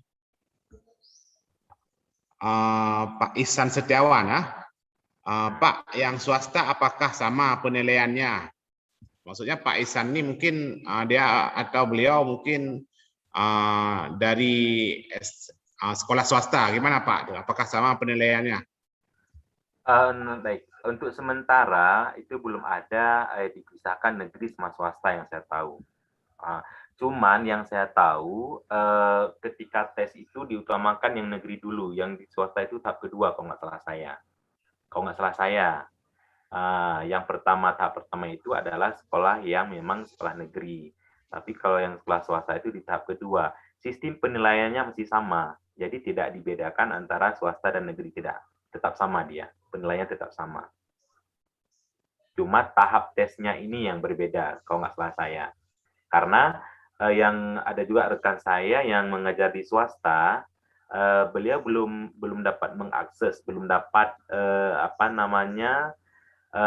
belum bisa mendaftar beliau. Jadi ada di tahap kedua. PPK ini kan ada tahap 1, tahap 2, tahap 3 nanti dibuka Bapak.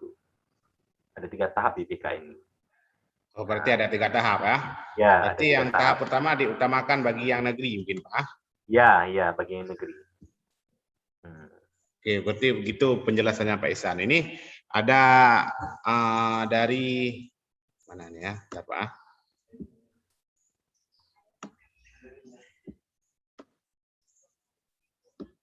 Ntar saya lihat nih, ada yang sapa saja, nggak bertanya.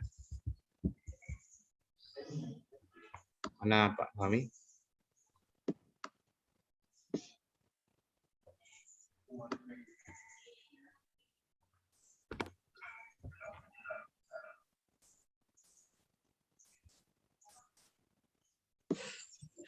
Baik Bapak, ini ada pertanyaan dari Ibu Eni Afriana. Pertanyaannya, Pak, saya bersaing dengan guru yang sudah bersertifikat.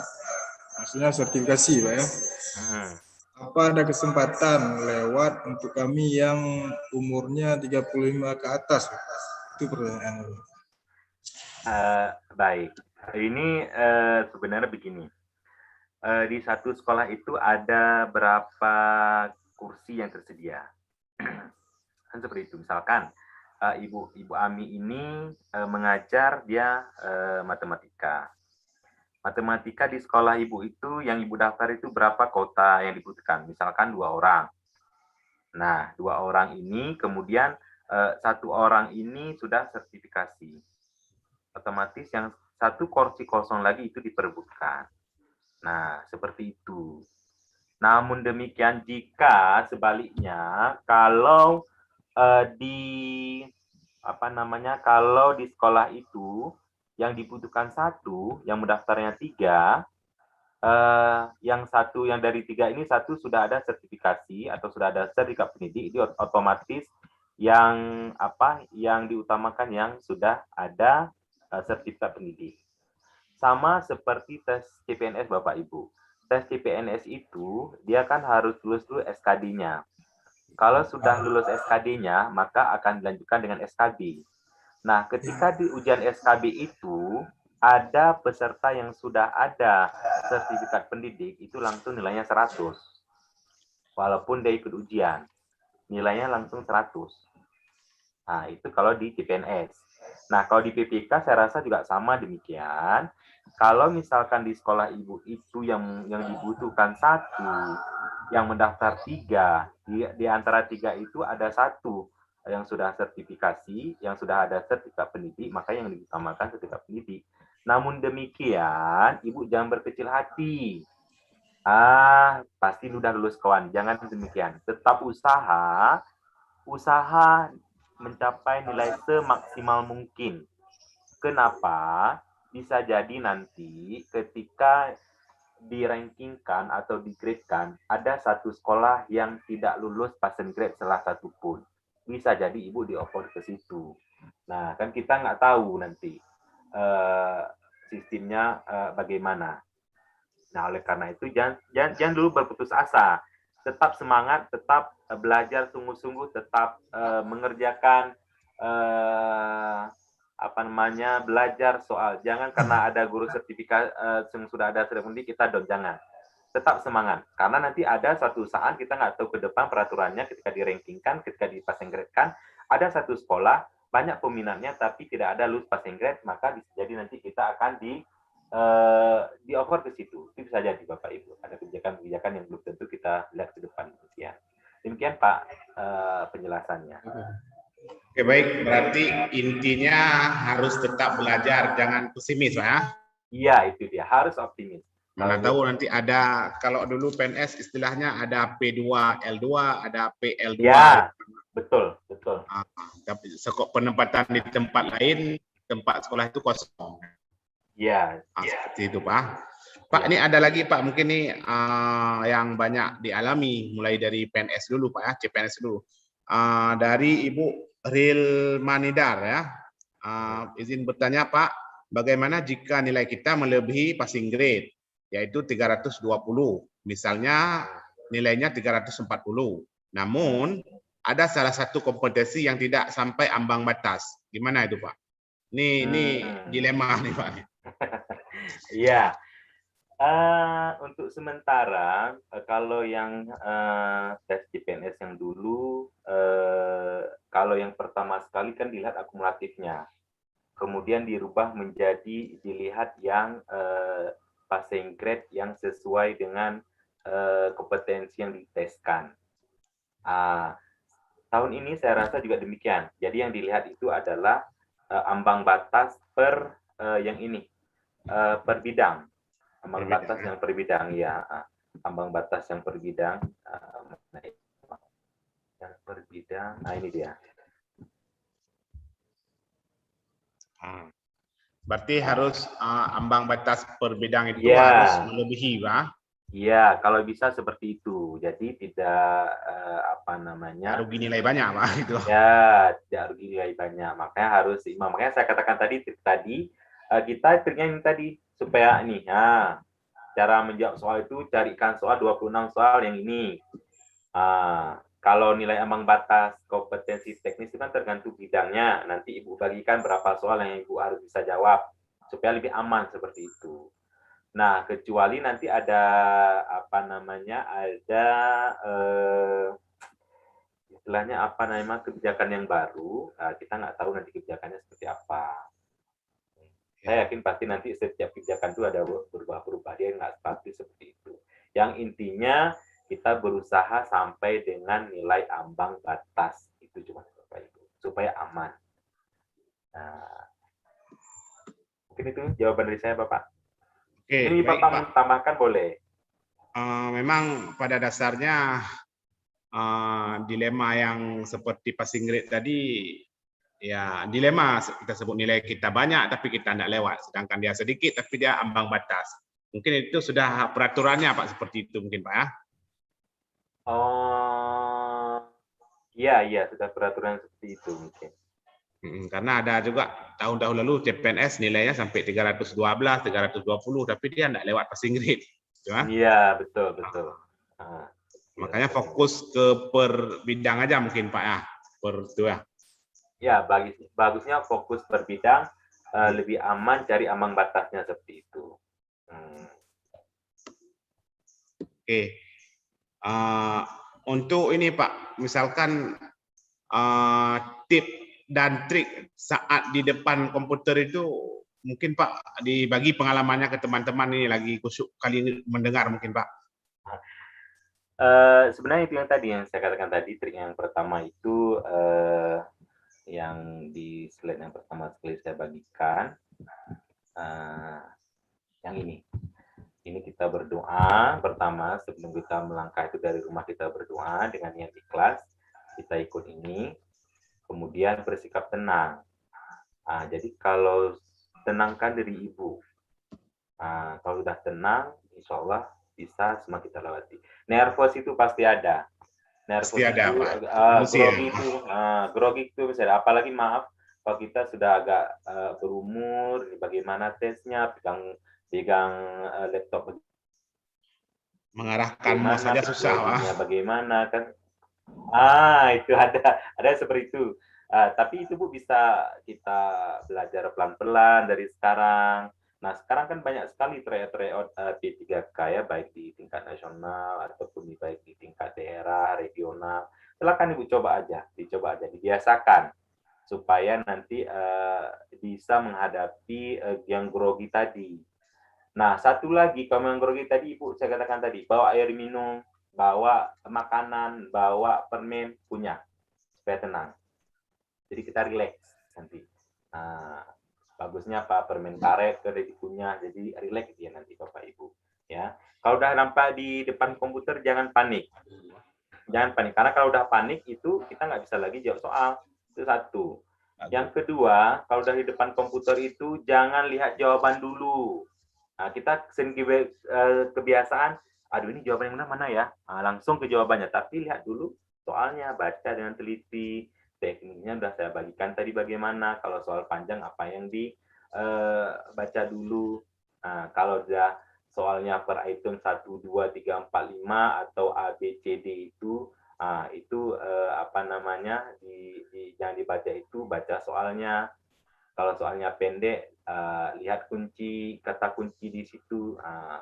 Sehingga kalau sudah menemukan kata kunci, mudah kita untuk mencari sebuah jawaban. Ya, jadi intinya adalah tenang, sikap tenang itu dia. Baik, mungkin satu lagi saya tambahkan, nanti waktu menjawab soal sudah tahu jawabannya, diklik, langsung klik simpan. Kadang sampai diklik-klik di situ aja belum tersimpan, jadi enggak itu soalnya. Dulu seperti itu mungkin Pak. Oh, tidak terekam secara langsung itu Pak ya? Maksudnya pertanyaan nomor 1 jawabannya A, kan harus kita simpan lagi setelah kita klik pilihan jawaban itu. Ada beberapa kasus dia klik-klik aja, begitu terakhir kok masih merah semua nih, rupanya belum hijau, belum disimpan itu. Oh gitu Bapak ya, iya. Itu istilahnya apa yang pernah terjadi mungkin ya. Baik, Bapak Muhammad, ini kami mohon nanti materinya di setting aja Pak ya, boleh Pak? Gimana? Materi PowerPoint ini Bapak share di setting aja biar orang ini bisa baca-baca nanti Pak. Oh boleh. Oke Pak Muhammad, baik, terima kasih Pak atas arahannya. Semoga yang ikut Zoom yang diadakan oleh PGRI Abus ini ke depan lulus seleksi P3K semua, dan nanti bisa berjumpa lagi dengan Pak Muhammad di lain kesempatan. Amin. Oke, terima kasih banyak Pak Muhammad. Baik, saya silakan juga, Pak, ditutup Pak. Baik, close statement dari saya, Bapak Ibu guru hebat di Aceh Besar, jangan patah semangat, semua ada solusinya. Saya yakin Bapak Ibu lah guru-guru paling hebat. Jangan berkecil hati kalau PPK ini belum rezeki Ibu, tapi insya Allah ada di tempat yang lain. Itu yang pertama. Yang kedua, saya mohon maaf jika ada penyampaian yang keliru. Itu hanya pendapat ilmu yang saya dapat hanya segitu. Mengenai passing grade, mengenai metode penilaian, itu sebenarnya yang berhak menjelaskan itu dari pihak BPSDM. BPSDM dari Aceh Besar itu mereka lebih tahu bagaimana tekniknya. Itu hanya sebagian yang saya dapat. Kalau ingin lebih lagi mengetahui bagaimana detailnya, silakan menghubungi panitia di kabupaten masing-masing tersebut. Dan yang ketiga adalah terus belajar, jangan sampai di sini. Saya siap melayani, nomor WA saya sudah ada, email saya sudah ada. Saya siap melayani Bapak Ibu, yang bisa saya bantu, kita bisa sharing, yang kita sharing. Dan juga terima kasih kepada PGRI Aceh Besar telah melakukan hal yang sangat luar biasa, mudah-mudahan bisa diikuti oleh kabupaten-kabupaten yang lain. Hanya itu dari saya akhiri. Assalamualaikum warahmatullahi wabarakatuh. Waalaikumsalam warahmatullahi wabarakatuh. Baik, terima kasih kepada trainer pertama Bapak Muhammad. Sangat bermanfaat sekali pengalaman-pengalaman dari Pak Muhammad. Semoga kita bisa ambil hikmah dan manfaatnya yang terbesit dari kami di sini PGRI. Acara BIMTEK ini dibuat mendekati seleksi langsung. Jadi seleksi ada yang tanggal 13. Jadi kalau dibuat terlalu awal nanti lupa, mungkin ini masih segar. Baik, kita lanjut kepada pemateri atau trainer kedua, Bapak Muhammad Ihsan. Bapak Muhammad Ihsan, sudah terdengar, Pak?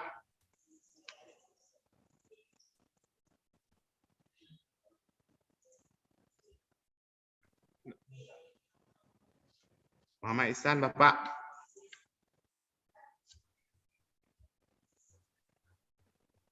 Udah, Ki? Hah? Oke, Assalamualaikum warahmatullahi wabarakatuh. Oke, sudah terhubung, Pak, dengan Bapak Muhammad Ihsan. Assalamualaikum warahmatullahi wabarakatuh. Waalaikumsalam warahmatullahi wabarakatuh. Oke, baik, Bapak Ibu, sebentar lagi materi akan disampaikan oleh Bapak Muhammad Ihsan SPD MPD. Ini merupakan senior saya. Salam hormat, Bang. Gimana kabarnya, sehat, Bang? Alhamdulillah sehat, Pak. Aman ya? Ya, alhamdulillah aman. Insya Allah terkendali, Pak ya. Baik, Ya, siap. Bapak Ibu, harap mendengar dengan jeli dan seksama. Bapak Muhammad Ihsan sebentar lagi akan menjurus pada inti dari seleksi P3K tersebut mengenai bagaimana membedah tentang pedagogik atau kompetensi inti serta wawancara. Kami harapkan di sini Bapak Ibu nanti aktif di link chat ya, chatting itu tanya semaunya dan seingatnya supaya nanti kasus yang terjadi tahun-tahun lalu mungkin dapat kita ya perbaiki di tahun ini. Baik, Pak Ihsan, masih dengar, Pak? Ya, siap, masih, Pak. Oke, ini kita lanjut terus dan kami sampaikan bahwasanya ke Pak Ihsan juga ini penyelenggaranya PGRI Aceh Besar, tapi marwahnya sampai ke seluruh Aceh, Pak Ihsan ya. Berarti, Alhamdulillah, Pak. alhamdulillah tercapai semua dari seluruh Aceh, Pak ya. Oke, kepada Bapak Ihsan kami persilahkan dan kepada para peserta mohon partisipasinya. Pak Ihsan silahkan, Pak. Oke, Assalamualaikum warahmatullahi wabarakatuh. Sekali lagi ucapan terima kasih kami kepada PGRI Kabupaten Aceh Besar yang telah mengundang kami semua untuk menyukseskan kegiatan BIMTEK PPK Guru Aceh 2021. Izin saya memperkenalkan diri. Sebelumnya saya akan menampilkan slide PowerPoint saya. Apakah sudah tertampil PowerPoint yang telah saya siapkan? Belum, Pak, masih gelap. loading. Masih loading ya. Sudah ada. Sudah ya. Oke, nampaknya nggak bisa saya besarkan karena saya pause saja dulu gambar saya agar tidak terlalu banyak kuota video sehingga share screen-nya lebih enak untuk kita lihat. Karena kondisi jaringan di tempat kita di dataran tinggi ini agak sulit. Oke, saya perkenalkan diri. Nama saya Muhammad Ihsan SPD MPD. Saya merupakan anggota atau ketua bidang pengembangan profesi PGRI Kabupaten Bener Meriah. Untuk saat ini kami bertempat tugas di SD Negeri Sukamakmur, yaitu di Kabupaten Bener Meriah. Untuk lebih jelasnya ingin berkomunikasi bisa di link tanya jawab WhatsApp ataupun telepon 081269065306. Sekilas saya merupakan alumni dari PGSD Unsiah tahun 2010 dan mendapat beasiswa dari Kementerian Pendidikan tahun 2014 di Surabaya selama 2 tahun untuk menimba ilmu pada pendidikan dasar. Selanjutnya, di tahun 2016 kemarin saya sempat juga mengikuti kegiatan-kegiatan dari Kemendikbud, termasuk rekan saya Pak Muhammad yang merupakan duta belajar atau rumah belajar, dan beliau juga aktif dalam beberapa event-event seperti GuPres, Guru Berprestasi, maupun Olimpiade Guru Nasional. Alhamdulillah saya juga sering mengikuti kompetisi-kompetisi yang sedemikian rupa sehingga dapat menambah pengalaman dan wawasan kita. Sebentar saya menampilkan ini untuk pedagogik.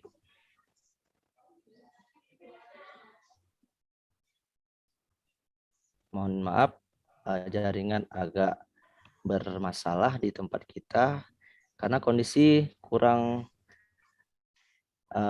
bagus dari tadi pagi, banyak mengalami kendala di jaringan. Baik, di pedagogik kita sering melihat, sering juga mengetahui bahwa banyak sekali komponen-komponen yang harus kita persiapkan.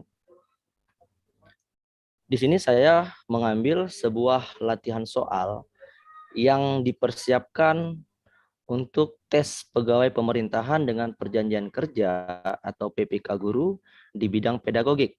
Nanti juga akan saya share link pedagogik ataupun link kompetensi inti setiap bidang ataupun setiap jurusan masing-masing guru. Apakah sudah nampak, Pak? Ininya untuk tampilan saya? Sudah nampak. Oke. Pelan-pelan saya membahasnya. Di sini kita melihat ada kompetensi bahwa capaian-capaiannya dan indikator esensial yang akan dicapai oleh kita saat menggunakan sistem-sistem ataupun perencanaan pembelajaran, di mana dalam kompetensi dan capaian pembelajaran yang harus kita cermati sesuai dengan standar kelulusan. Itu contoh soal pada rancangan pembelajaran. Terdapat contoh kompetensi dasar yaitu mengidentifikasi jenis sifat dan fungsi bahan alam dari tanaman untuk produk karya seni rupa dan kriya. Ini salah satu contoh rumusan indikator yang dikembangkan guru pada tingkatan kognitif atau C6 yang tepat. Kita ini harus terlebih dahulu melihat opsi jawaban yang ada 5 pilihan ini yang merupakan C6-nya. Ada mengelompokkan bahan alam dari tanaman padan untuk produk karya seni rupa, menyebutkan fungsi tanaman pandan untuk produk karya seni rupa, menjelaskan sifat tanaman pandan untuk produk karya seni rupa, membedakan sifat tanaman pandan dengan tanaman suji untuk produk karya seni rupa, membuat produk karya seni rupa dari tanaman pandan. Ini ada 5 opsi. Kemudian untuk pembahasan, kita dapat signifikasi yang mana untuk menjawab soal tersebut harus memahami tingkatan kognitif dengan kata kerja operasional. Contoh, tingkatan kognitif C1, mengingat tingkatan itu ada menyebutkan, menghafalkan, mengetahui, menuliskan, memberi label. Sedangkan di C2, memahami, yaitu membedakan, menerangkan, mengartikan, merangkum, dan mengelompokkan. Untuk C3, menerapkan, melaksanakan, melakukan, melatih, membiasaan, membedakan, menyelesaikan, menggunakan. Jadi di C4-nya menganalisis, memilih, menata, menyeleksi, mendiagnosis, mengedit, menguraikan, mengevaluasi, membuktikan, memisahkan, menguji, mengukur, mengkritik, memvalidasi, memonitor. C6, mencipta, membangun, membentuk, membuat, menampilkan, menjelaskan, menemukan, menyusun. Jadi kata kerja operasional membuat termasuk dalam tingkatan kognitif C6. Membuat atau mencipta itu kan istilah katanya, kita sudah mendapat jawaban bahwa jawaban yang benar adalah E. Kita kembali melihat jawaban yang E, di mana di situ kita melihat jawaban E, membuat produk karya seni rupa dari tanaman pandan. Sehingga jawaban yang tepat di antara keempat atau kelima opsi jawaban tersebut adalah E. Namun poinnya yang E ini mendapat poin dia sesuai seperti Pak Muhammad tadi katakan, ada opsional poin 5, 4, 3, 2, 1. Yang tidak menjawab mendapat poin 0. Itu adalah salah satu contoh untuk pedagogik.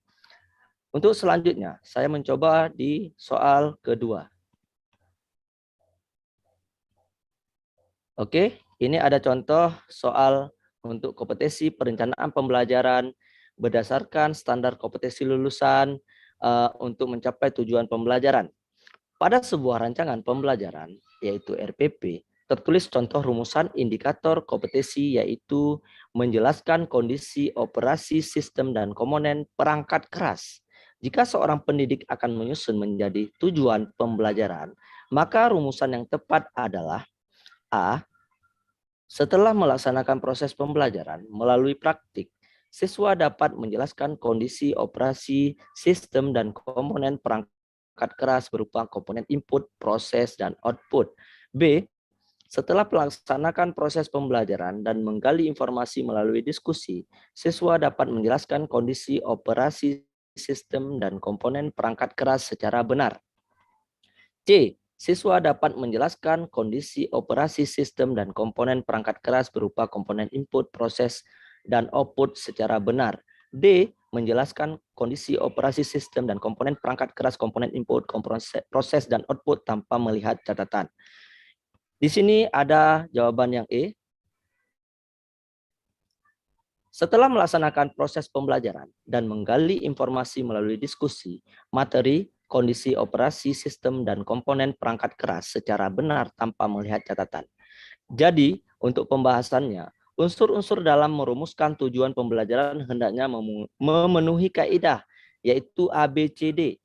Selama ini kita pernah mengetahui bahwa ABCD itu adalah A-nya audience, yaitu peserta didik yang akan belajar. B-nya behavior, yaitu perilaku yang spesifik yang akan dimunculkan oleh peserta didik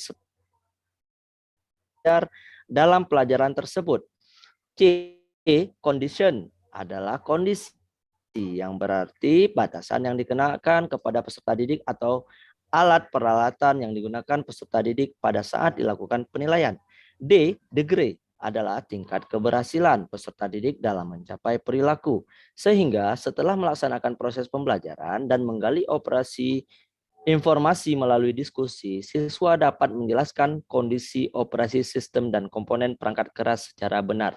Di situ adalah proses C, siswa A, kondisi operasi B, secara benar yaitu D. Jadi sehingga jawabannya adalah B.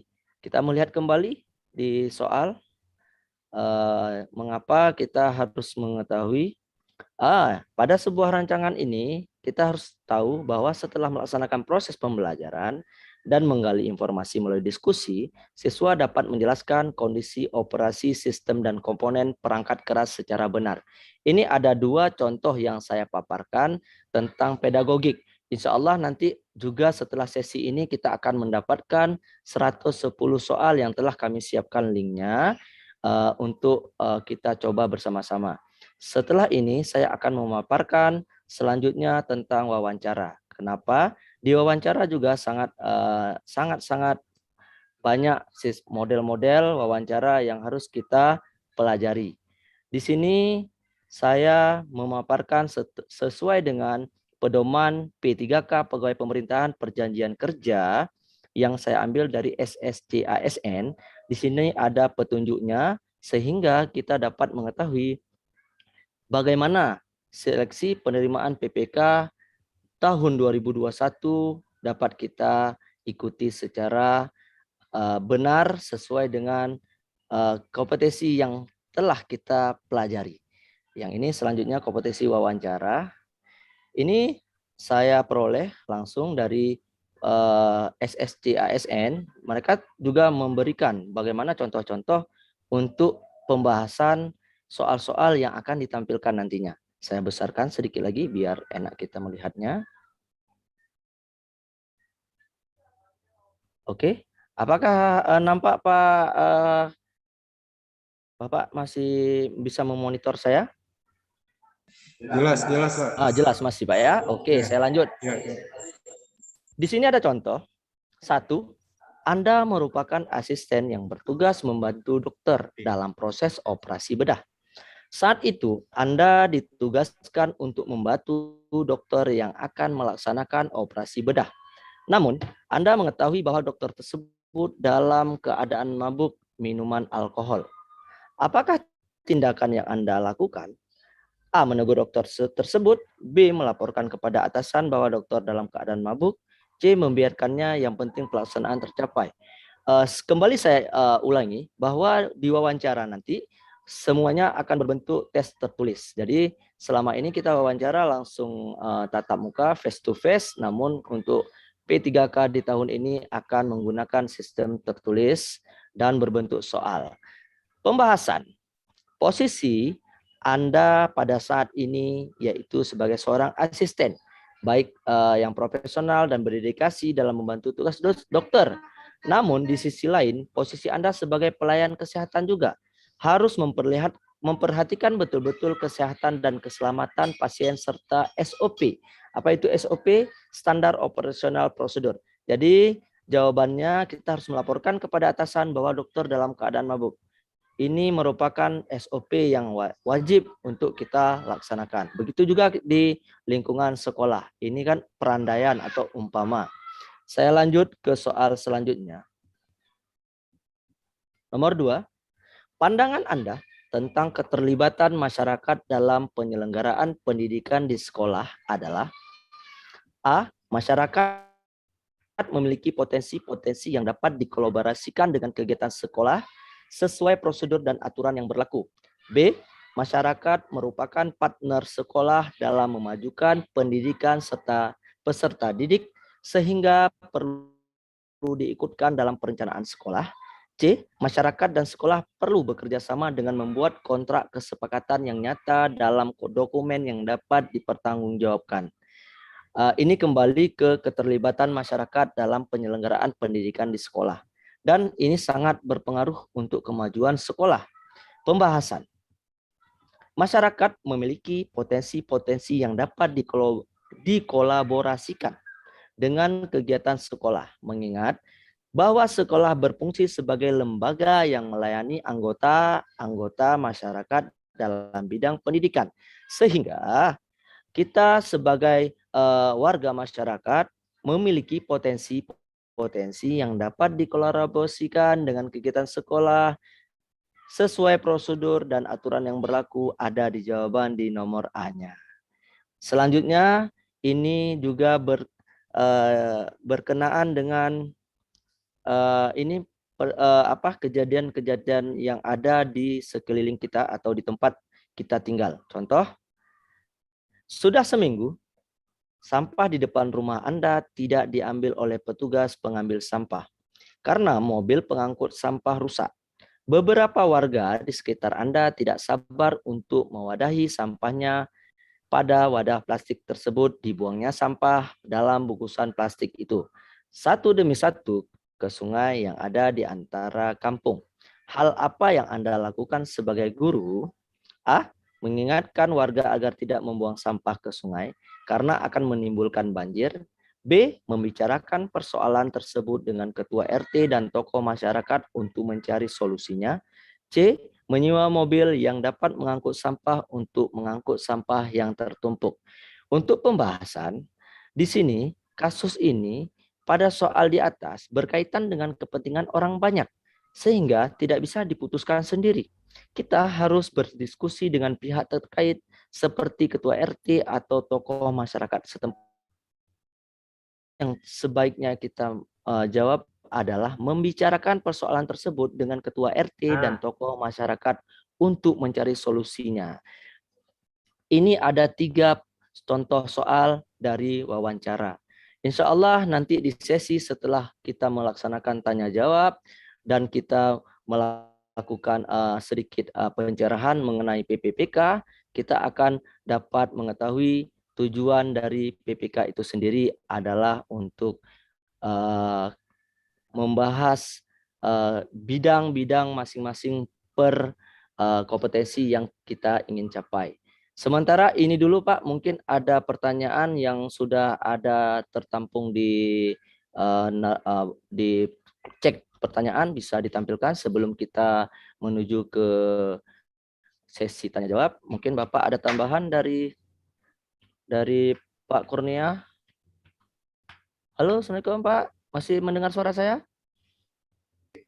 Ya Pak Ihsan, masih. Iya, oke masih Pak. Mungkin ada. Ini ada pertanyaan nih Pak kan dari Ya. nama di atas nih. Dia Pak, saya mengajar di MIN, tapi ikut P3K-nya di SMA. Karena dulu pernah ngajar di SMA. Gimana itu Pak?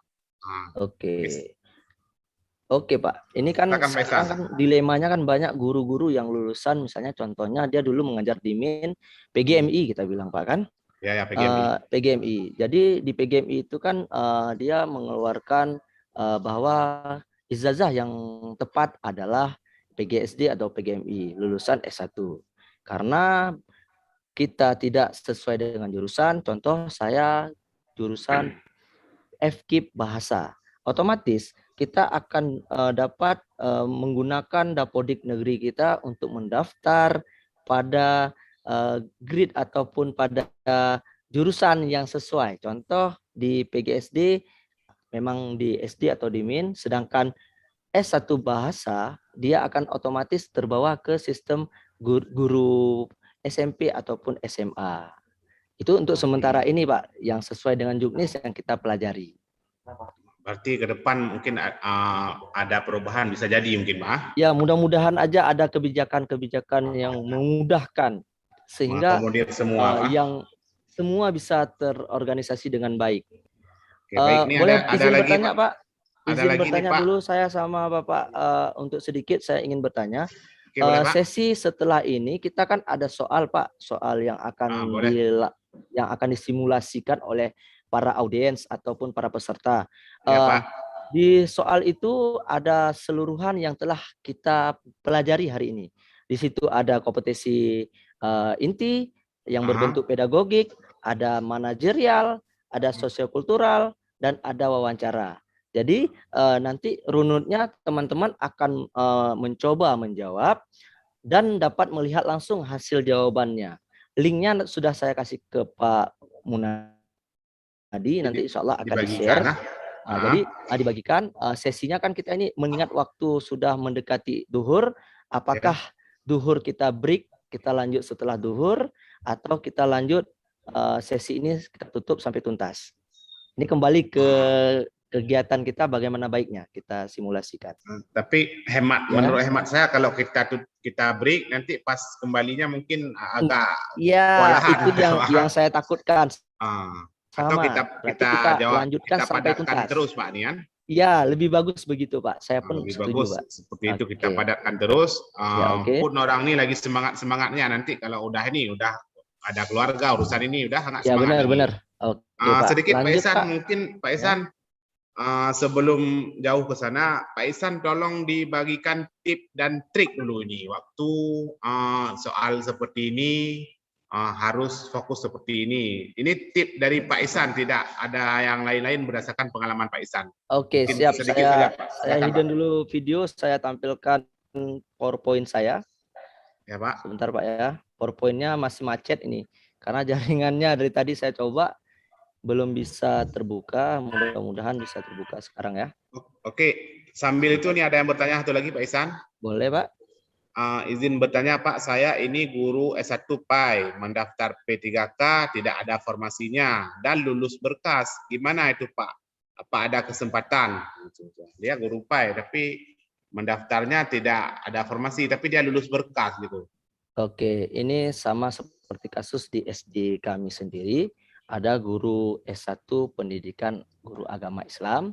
Beliau sudah mengabdi di sekolah kurang lebih 8 tahun, honorer dari kabupaten, SK Bupati.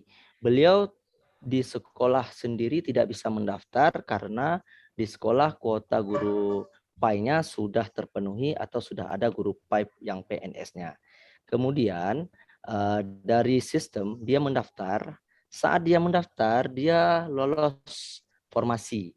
Namun formasinya saat dia klik melihat ada beberapa SD yang belum terisi guru PAI, sehingga dia dapat memilih sekolah lain. Itu baru-baru ini saya melihat beliau sudah keluar kartu dan tinggal menunggu jadwal ujiannya. Tidak usah bimbang saat kita mengikuti nanti ujian, memang ambang batas nilai kita lulus, insya Allah pemerintah akan memberi ataupun menetapkan di mana lokasi kerja kita sesuai dengan kebutuhan dari pemerintah daerah itu sendiri, Pak. Berarti jangan berkecil hati, insya Jangan Allah berkecil ada hati, jalan. insya Allah ada jalannya, Pak. Ini link yang sudah Pak Ihsan bagi di setting ada Pak ya? Sudah dimasukkan, Pak ya? Oke, saya cek, Pak. Coba dicek. Mohon izin juga dari kompetensi teknik, kita juga bisa melihat silabus-silabusnya. Saya akan membuka salah satu contoh silabus untuk Itu link PGSD. absen tadi Pak, bukan itu. Oh, link absen masih Pak ya? Belum ya? Nanti aja kita selesai ini, tanya jawab sesi-sesi ini. Nanti baru kita bisa melihatnya. Untuk sementara ini, saya bisa membuka contoh untuk modul yang ada dari kementerian. Nanti akan kita bisa melihat kembali sama-sama. Contoh-contoh ini ada di link yang telah saya berikan, sehingga dia mengetahui isi-isi apa saja yang harus dia pelajari saat dia mengikuti kegiatan ataupun seleksi. Oke, untuk selanjutnya mungkin ada pertanyaan lagi Pak yang bisa kita sama-sama sharing, sama-sama. Ini pertanyaannya hampir-hampir sama dengan yang tadi juga Pak. Mungkin boleh kita lanjut ke soal tadi Pak. Soal-soal tadi Pak ya. Soal-soal tadi. Ini banyak peserta menunggu nih kayaknya. Yang tadi Bapak. Ya, oke Pak. Sebentar Pak, saya buka dulu.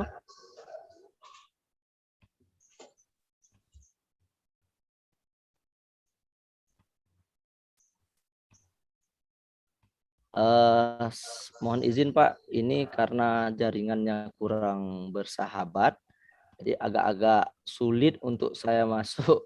Saya close dulu yang PowerPoint-nya biar bisa kembali tampil. Ini di saya sudah nampak Pak? Belum Pak. Belum Pak ya? Lagi proses. Lagi proses Pak ya? Ini agak sulit ini jaringannya di tempat kita karena mungkin cuaca Pak ya. Ini Pak ada pertanyaan dari Bu Rita Kurniati.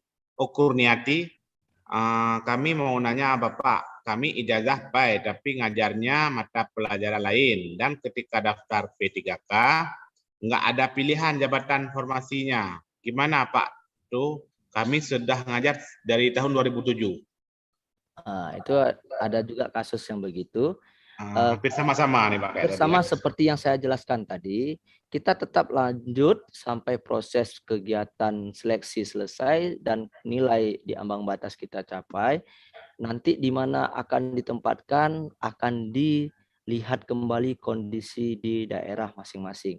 Jangan takut, jangan bimbang, insya Allah pemerintah akan memberikan kemudahan, ya seperti tadi contoh seperti Pak Muhammad katakan tadi, ada ambang-ambang nilai yang dibantu, ada juga ambang-ambang seperti sertifikat pendidik, kemudian masa kerja, dan yang lain-lainnya.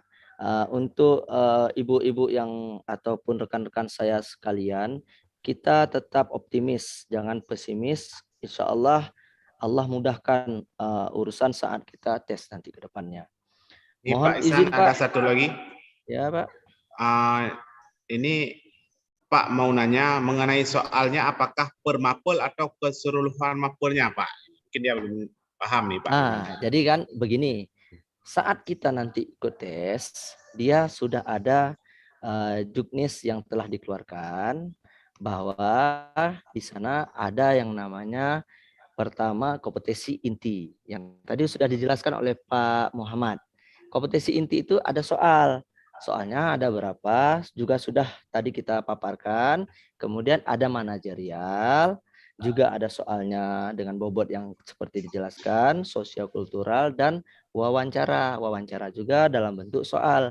Ini saya sedang mencoba untuk membuka PowerPoint yang sudah saya buat, yang sudah saya desain, namun masih Jaringan, sangkut, Pak. belum masih sangkut. Ini saya coba kirim ke Pak Munadi, mungkin bisa di-share screen dari sana untuk PowerPoint-nya. Saya coba ke beliau. Sambil Karena- menunggu, saya tambah sedikit Ya. Pak Ihsan ya. Ya, bisa Pak Muhammad. Ada yang menanyakan pertanyaannya mengenai soal apakah per mapel atau keseluruhannya. Kalau dia di teknis itu per mapel. Kalau di teknis itu per mapel, tapi di mapel itu sudah masuk pedagogik yang contoh sudah dia kasih Pak Ihsan. Misalkan Bapak mengajar matematika. Di situ ada pedagogi bagaimana mengajar matematikanya, soal matematikanya juga ada 1-2 seperti itu. Kalau mengajar nanti pelajaran yang lain, dia disesuaikan dengan mapel tersebut. Makanya grade per mapel itu beda-beda. Di teknis itu, di pengetahuan teknis itu, grade-nya itu sesuai dengan mapel masing-masing, dan itu sudah dikeluarkan oleh Menpan. Mungkin dari pihak Aceh Besar sudah men-share ke grup. Ambang batas daripada mapel tersebut sudah ada. Jadi di teknis itu lebih kepada jurusan Bapak, dan pedagoginya pun lebih menjurus kepada jurusan Bapak Ibu. Itu tambahan dari saya. Oke, benar sekali apa yang dikatakan Pak Muhammad. Semuanya sesuai dengan juknis dan sesuai dengan ambang batas yang telah ditetapkan di masing-masing daerah. Jadi dari kami berdua, insya Allah ada simulasi soal yang telah kami desain sebanyak 110 soal dengan bobot soal benar 5 poin, sehingga semua kita yang ikut simulasi ini, BIMTEK ini dapat mengetahui jenjang kemampuan kita dan langsung mengetahui skor dengan melihat hasil setelah menjawab soal-soal yang telah kita kerjakan. Oke, baik Pak Ihsan, nih ada satu lagi ini. Ini mungkin dari guru-guru juga nih yang izin bertanya Pak, bagaimana tipsnya agar cepat mendapat kunci pertanyaan yang panjang pada pedagogik pertanyaan pedagogik tersebut, kan panjang-panjang itu Pak. Iya, Ibu benar. ini mungkin pengen tipsnya, pertanyaannya hampir satu layar komputer. Ya, seperti saya tampilkan tadi Pak, saya kan sudah menampilkan. Oke, kita buka kembali PowerPoint ataupun PDF tentang pedagogik. Saya akan tampilkan cara-cara mengetahui trik-trik ataupun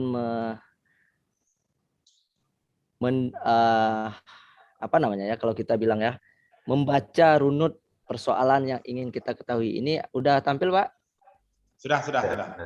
Oke, saya coba soal yang selanjutnya. Tadi sudah 2 pembahasan. Ini pembahasan yang ketiga, saya coba. Nanti insya Allah ini pun akan saya share. Jadi ibu-ibu dapat juga ilmu yang terbaru bagaimana cara-cara mensikapi ataupun melihat indikator esensial ataupun capaian pembelajaran kompetisi yang soal yang diberikan. Ini tentang ada soal, salah satunya di soal nomor 3. Pada saat menyusun perencanaan pembelajaran pokok materi tentang unggas, seorang guru merumuskan tujuan pembelajaran agar siswa dapat mendefinisikan hewan unggas, mengelompokkan dan membedakan jenis-jenis unggas. Adapun pilihan strategi pembelajaran untuk menjelaskan materi kepada siswa tersebut yaitu strategi pembelajaran deduktif. Kita harus mengetahui dulu pembelajaran deduktif itu apa.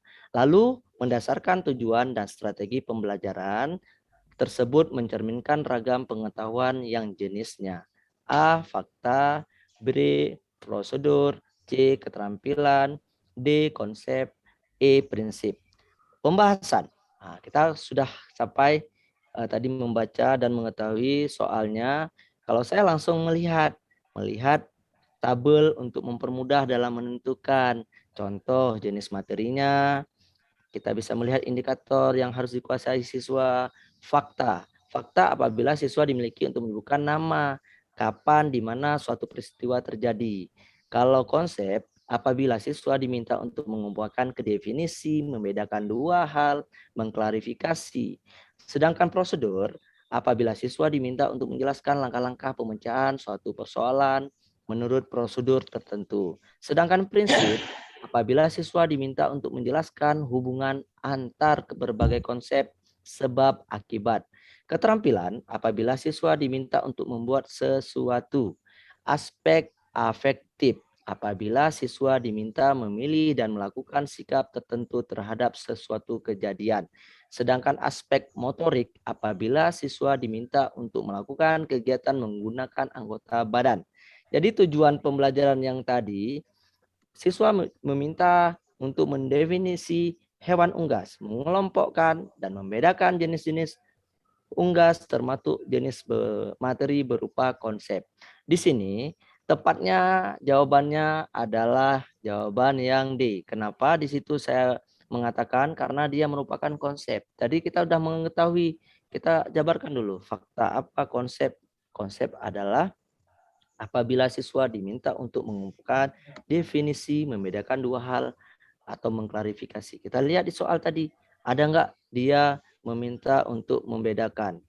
Jadi di sini kan ada membedakan jenis-jenis unggas. Sehingga beginilah cara kita mensiasati.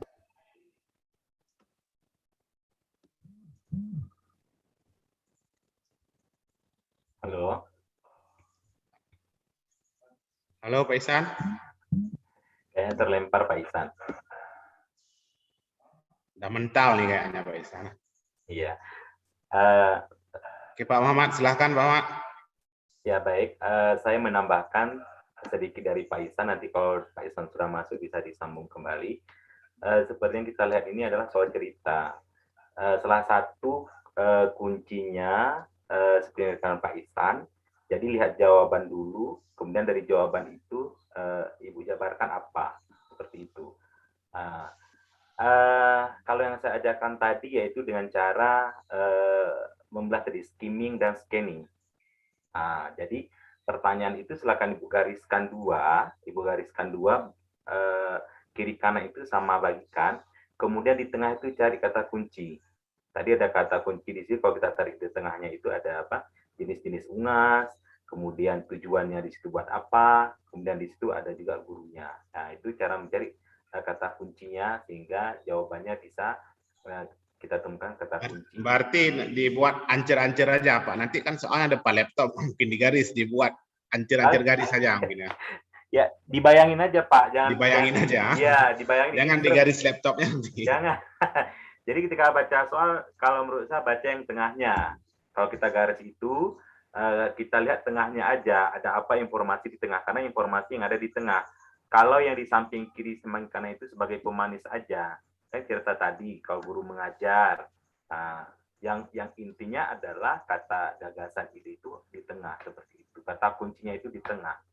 Jadi, lihat aja informasi apa yang ada di tengah-tengah soal tersebut, seperti itu. Oh gitu. Iya. Pak Ihsan, kemana Pak Ihsan? Pak Ihsan sudah mental masih Pak nih kayaknya. Iya. Ini ada yang bertanya lagi Pak kan? Mengenai soal wawancaranya nih Pak, gimana nanti Pak? Kalau wawancara yang kami ada cos atau gimana tuh? Yang kami tahu itu kan di situ di juknis tadi kan udah saya kasih nampak soal wawancara itu 10 soal dengan waktu 10 menit. Berarti itu wawancara tertutup. Artinya tertutup itu wawancara dengan dikasih opsi jawaban. Oh, berarti jadi jenis multiple choice. Tipe tertutup, Ya, karena kan tidak mungkin dengan mengarang. Jadi tipenya model choice dia. Model choice nanti tinggal dipilih jawaban tersendiri seperti itu. Ya, ini ada satu lagi nih Pak, menampung aspirasi dari guru-guru kontrak nih Pak kan. Izin bertanya Pak Muhammad, ini guru kontrak, apakah kami dapat bonus juga nilainya? Mungkin harapannya gitu mungkin Pak. Itu guru kontrak dari mana ya? Istilahnya, gimana guru kontrak? Guru Nggak kontrak disebutkan. daerah? Mungkin guru kontrak provinsi atau kabupaten kota mungkin Pak. Kalau guru kontrak di provinsi itu kan dari biasanya SMA itu SMA, SMK Pak. Iya. Itu tidak masuk kriterianya. Yang masuk kriteria kan dari umur 35 ke atas itu ada penambahan poin sama dengan K2. K2 ini yang saya tahu ini peserta yang di tahun 2000 berapa yang muncul K2 itu? 2015, 2017 kalau nggak salah saya. Nah, beliau sudah pernah mendaftar K2 dan mempunyai kartu K2, mempunyai nomor ujian K2 dulu. Dulu ada kartu K2-nya. Nah, itu yang ada nilai bonusnya. Tapi kalau yang kontrak itu belum. Belum ada. Tapi kalau yang kontrak sudah umur 35 itu ada nilai plusnya. Nilai plusnya di mana di umur 35, bukan di nilai kontraknya. Nah, itu yang kami tahu. Oh, berarti walaupun nak kontrak, kalau dia udah 35 ke atas, insya Allah dapat bonus, Pak. Ya, dapat bonusnya. Tapi jangan berpangku sama bonus. Ayo kita usaha dulu sampai semaksimal mungkin. Bonus itu kan istilahnya dikasih cuma-cuma. Jangan berharap sama bonus itu, tapi kita berusaha maksimal bagaimana menjawab soal itu sampai dengan ambang batas yang telah ditentukan oleh Menpan. Ini Pak An, yang diterima di P3K ini dari umur 31 ke atas, Pak ya? Enggak, Pak. Yang diterima di P3K ini syaratnya adalah kalau dia Dapodi ya? Iya, terdaftar di Dapodi. Kalau umurnya setahu saya sampai 59, Pak ya? Ya, kalau umur ya sampai batas maksimal 59 karena kan pensiun PNS itu 60 kalau guru fungsional. Kalau dia 60 kan nggak bisa. Yang saya tahu cuma caranya harus terdaftar di Dapodik atau di Simpatika. Berarti kalau udah 50 ke atas mungkin Pak itu udah agak susah di layar komputer tuh Pak. Itu harus gimana tuh Pak? Nah, itu memang harus belajar ya. Nggak boleh bawa masuk anaknya ke dalam tuh. Makanya saya bilang dari tadi Pak, ada balance-nya, ada ada sedikit keringanan. Kalau 35 dapat bonus ini. Nah, mungkin pertimbangan seperti itu. Pertimbangan itu mungkin, Pak. Ya, pertimbangan salah satunya seperti itu. Pegang mouse saja kadang-kadang gemetar atau belum pernah megang komputer seperti itu. Karena permasalahan itu makanya dikasih bonus yang nilai seperti itu. Seperti itu. Baik, Bapak Ibu, ini link PowerPoint-nya dan link soalnya sudah dikirim sama Pak Fahmi. Karena Pak Ihsan masih masih mental mungkin di luar jaringan, bisa dilihat-lihat di situ sambil nanti kalau ada yang ingin ditanyakan silahkan, ada Pak Muhammad yang standby dengan kita di sini. Ayo Bapak Ibu yang mau atau yang kurang jelas tentang dirinya, tentang sahabatnya, tentang kasus yang didapat ditanyakan Bu, karena di sini kita coba merangkum semua undang-undang ya sebelum hari H sekarang lah, kalau setelah hari H nanti nggak bisa lagi Bu. Tanggal 13 sudah bertanding Bapak Ibu nanti ya.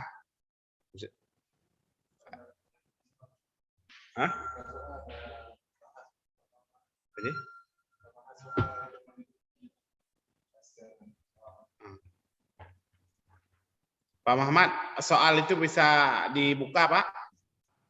Yang mana Pak? Yang dikirim sama Pak Fahmi ini, di link ini.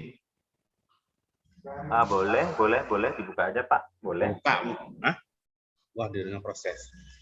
Nanti di apa yang udah nih Pak nih. Mungkin bisa diberi pemantapan informasi lah sedikit. Itu soal untuk ibu-ibu yang jawab itu. Untuk ibu-ibu. Iya, itu untuk ibu-ibu yang jawab. Jadi mereka tuh bisa melihat. Untuk uji kemampuan sendiri. Iya, itu untuk uji kemampuan ibu-ibu itu jangan dijawab di sini. Biar ibu-ibu yang jawab. Berarti ini yang punya Pak Ihsan tadi ya? Ya, istilahnya itu kan try out untuk Bapak Ibu. Try out-nya, biar sebelum bertanding ini like dulu Pak. Oke Bapak Ibu, ini soalnya sudah tertera di link dan juga di depan komputer Bapak Ibu. Sudah boleh langsung itu Bu ya, coba-coba. Tapi dibaca dulu walaupun coba-coba, serius juga. Karena kalau try out serius, insya Allah waktu seleksi betul-betul nanti juga serius. Bapak Ibu silahkan mencoba soal-soal itu dulu sambil kita tunggu Pak Ihsan, nanti ada penjelasannya lagi.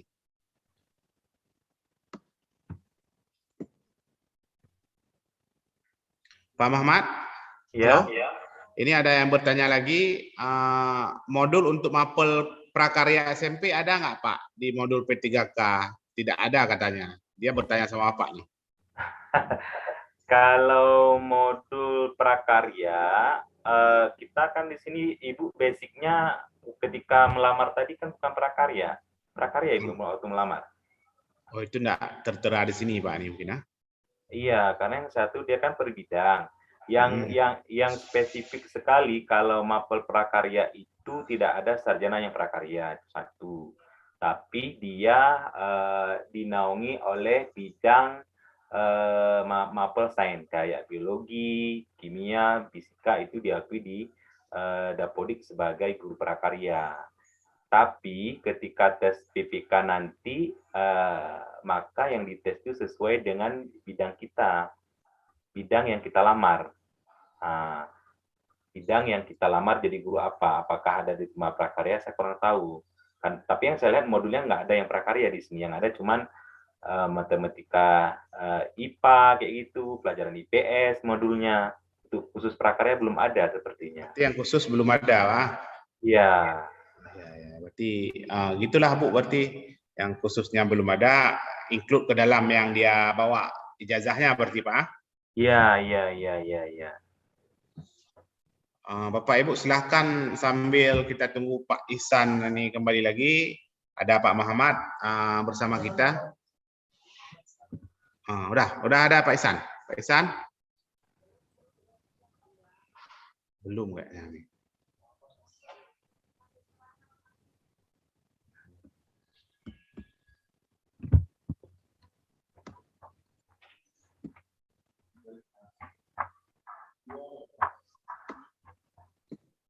Pak Fahmi ada yang bertanya ini mana linknya untuk ikut tryout? Kirim ulang Pak. Oke Pak, mohon maaf Pak, tadi putus jaringan. Saya coba masuk lewat handphone juga tadi Pak. Oke, bersama kita udah ada Pak Ihsan lagi. Sudah, silakan Pak Ihsan. Link soalnya juga sudah disebarkan sama Pak Fahmi. Oke, saya coba share lagi. Kita coba apakah mau share-nya muncul. Oke, mau ini Pak ya? Ya, boleh. Oke, silakan, mau ya? Oke. Ini sedikit saya banyak menanya tadi yang kawan-kawan tentang PPPK. Jadi selama ini kita nggak tahu guna seleksi ini apa. Tahun-tahun sebelumnya formasi guru PPK terbatas, tapi di tahun 2021 semua guru honorer dan lulusan PPG bisa mendaftar mengikuti seleksi. Semua lulus seleksi akan menjadi guru PPK hingga batas 1 juta guru. Hingga pemerintah juga memberi kesempatan kepada kementerian untuk menyediakan materi pembelajaran secara daring, membantu pendaftaran. Kemarin sudah ada dibuka dari Kemendikbud untuk simulasi juga masing-masing melalui SIM GPO-nya.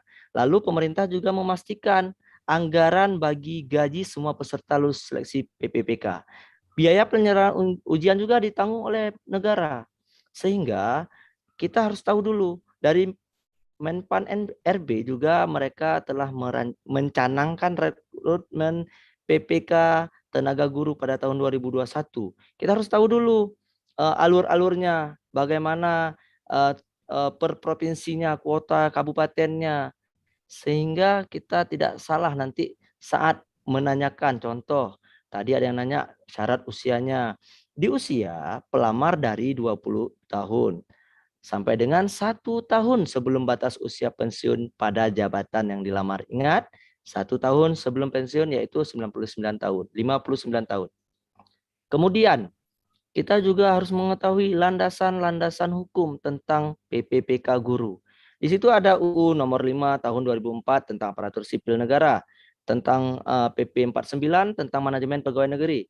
Kemudian ada PP 38 tentang Perpres tentang PPK, Perpres nomor 98 2020 tentang gaji tunjangan PPK. Kemudian ada dari BKN itu tentang petunjuk teknis pengadaan PPK. Potensi PPK kita harus mengetahui dulu database dari Dapodik, kemudian data pokok pendidik GTK, kemudian data kelulusan PPG. Dari situ juga akan memudahkan pemerintah untuk melihat, menganalisis, menyusun kebutuhan jumlah jenis jabatan PPK. Lanjut, kemudian ada pelaksanaan seleksinya yang sekarang sudah kita ikuti. Sampai dengan saat ini kita sudah terverifikasi data dan sudah mencetak kartu, tinggal menunggu rilis jadwalnya. Lalu kemudian periode perjanjian PPK, kita juga harus mengetahui ini. Kenapa? Banyak yang tidak tahu penyebab bagaimana putusnya kontrak untuk perjanjian kerja ini. Contoh, jangka waktu pelaksanaan perjanjian kerja paling singkat 1 tahun dan dapat diperpanjang. Jadi semuanya dapat diberhentikan dengan hormat karena ini harus kita tahu jangka waktu perjanjian berakhir, meninggal dunia atas permintaan sendiri. Ini bisa juga kita meminta sendiri untuk berhenti, perampingan organisasi atau kebijakan pemerintah yang mengakibatkan pengurangan PPK, tidak cakap jasmani, tidak menjalankan tugas dan kewajiban sesuai perjanjian.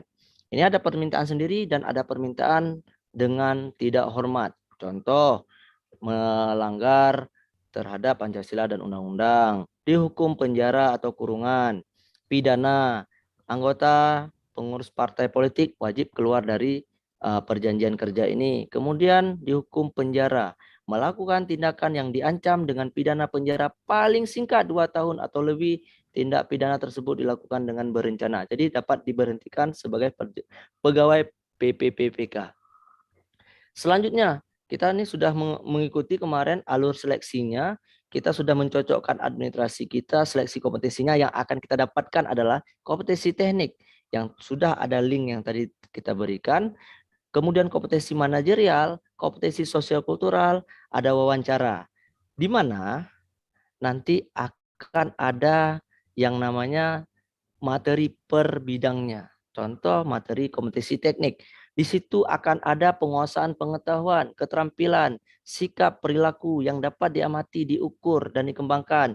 Yang spesifik berkaitan dengan bidang teknik jabatan. Jadi masing-masing sesuai dengan jurusan yang seperti Pak Muhammad katakan tadi. Kemudian di kompetensi manajerial, kita juga akan dapat penguasaan pengetahuan, keterampilan, dan sikap perilaku dalam berorganisasi yang dapat diamati, diukur, dan dikembangkan terkait dengan integritas, kerjasama, komunikasi, orientasi pada hasil, pelayanan publik, pengembangan diri, dan orang lain. Mengelola perubahan dan pengambilan keputusan.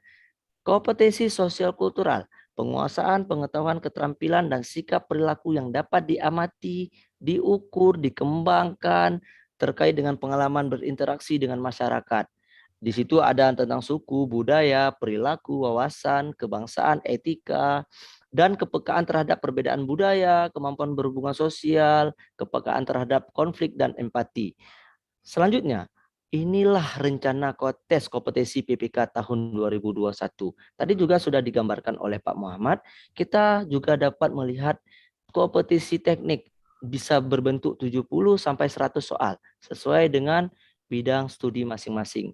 Kompetensi manajerial 20 sampai 30 soal ini biasanya juga diberikan dalam bentuk soal yang ada nilainya. Jika pilihan ganda berjumlah 4, nilai 4 bagi yang benar sangat benar. 3, 2, 1, 0 bagi tidak ada jawaban. Begitu juga di saat di kompetensi sosial kultural. Di situ ada 10 sampai 20 soal.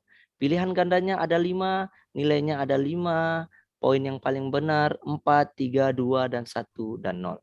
Ingat, berbasis komputer bagi tes wawancara. Ini mengapa saya tekankan tadi, saya bilang dia merupakan pilihan ganda dengan jumlah pilihan 4. Ada nilai 4, 3, 2, 1. Sehingga soal itu berbentuk 10 soal ditotalkan menjadi keseluruhan dalam tabel yang saya tampilkan sekarang. Bisa kita lihat bersama-sama kompetensi tekniknya, dia bobotnya 60% dengan waktu 120 menit. Kemudian kompetensi manajerial, waktunya 25 menit. Kompetensi sosial kultural 15 menit. Wawancara 10 menit, diambil 40% dari soal yang ada itu. Sehingga kita dapat kembali ke alur pendaftaran ESC ASN dan kita dapat login, mencetak kartu, memverifikasi, dan sudah selesai semuanya, kembali ke alurnya. Kita punya alur tes pertama, jika tidak lulus kita bisa sanggah, kemudian kita bisa ngulang di tes kedua, dan selanjutnya sampai tes ketiga. Di sini dapat kita ketahui bahwa di alur ketiga tidak lulus lagi optimalisasi formasi, kemudian dapat pemberkasan di tahun selanjutnya, pengajuan kembali di tahun selanjutnya. Jadi bagi ibu-ibu yang belum berhasil bisa terus mencoba dan berusaha di masa yang akan datang. Itu saja Pak, sedikit gambaran ataupun penjelasan tambahan dari saya. Mungkin ada tambahan dari Pak Muhammad untuk menguatkan. Kita mengingat waktu pun hampir menunjuk waktu untuk sholat duhur. Bagaimana selanjutnya saya serahkan kepada Bapak Kurnia. Halo Pak Kurnia. Ya baik Pak. Kebetulan Pak Kurnia lagi di toilet Pak ya.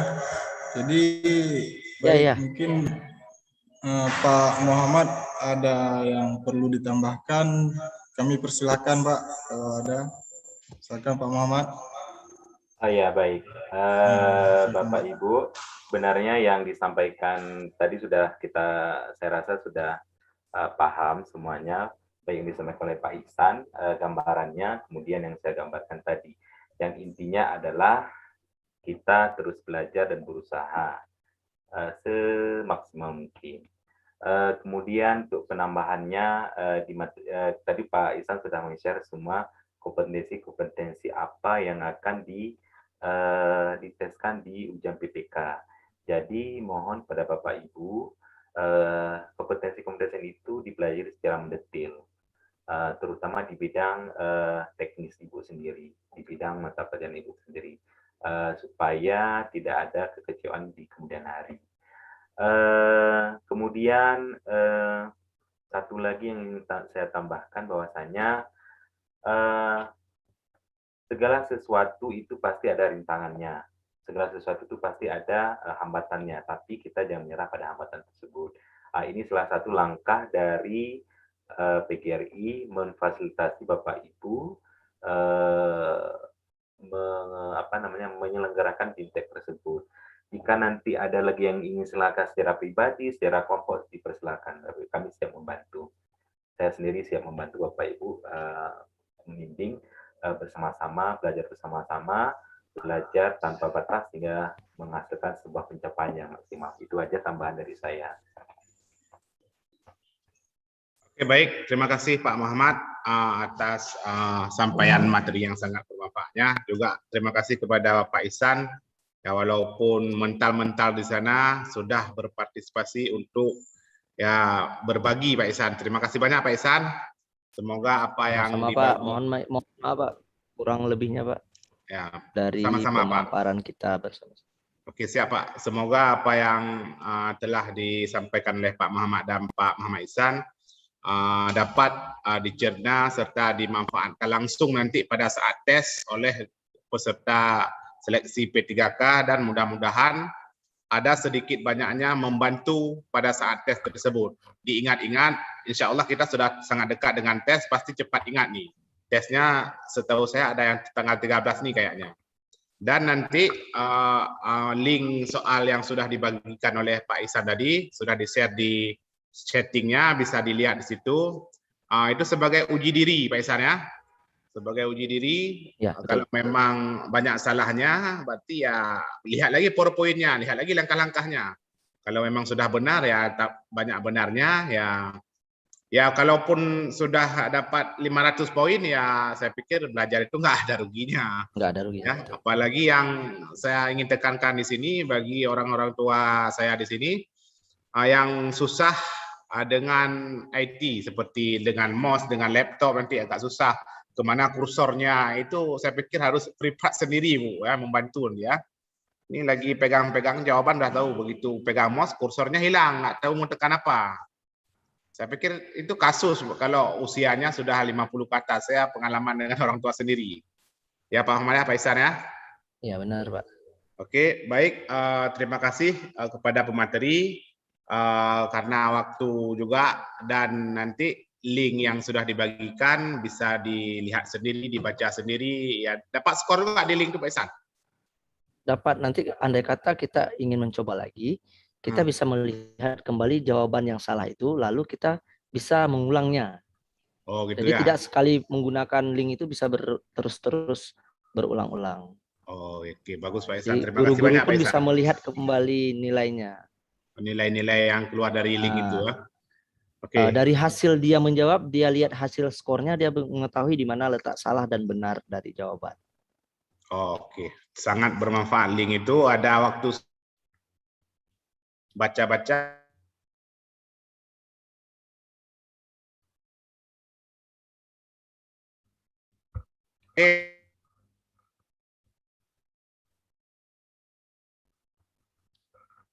Nampaknya putus nih.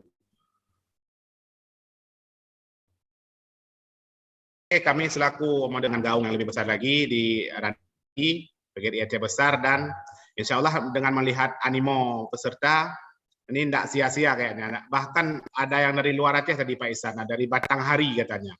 Berarti ya insya Allah bermanfaat Pak Ihsan ya, Pak Muhammad ya. Oke, Ya, kami insya Allah. akhiri.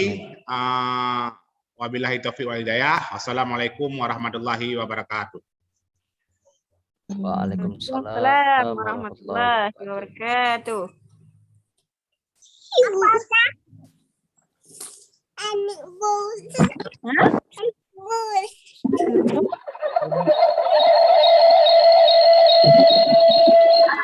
Terima kasih.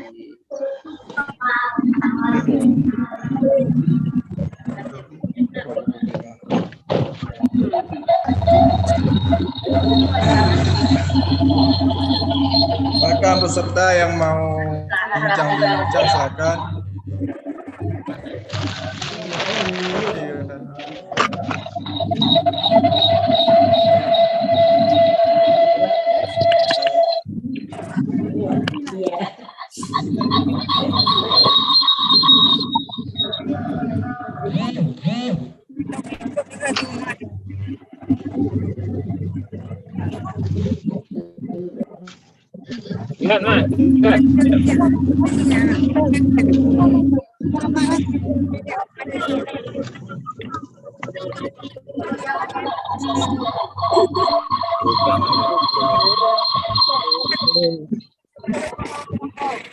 Tanyakan ya.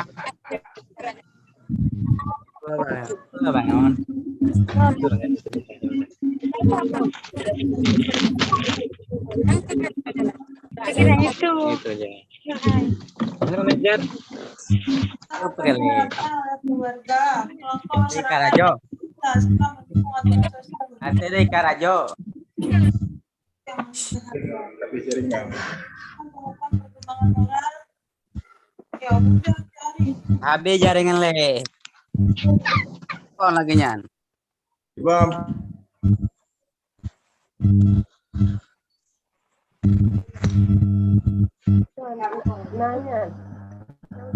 Jaringan ji hanya matente. Indonesia. Benar. Apa Anmut.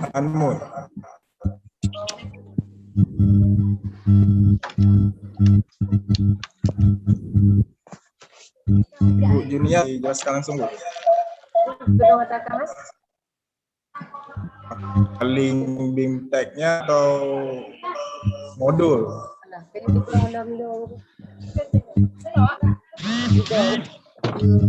Hari kelahiran.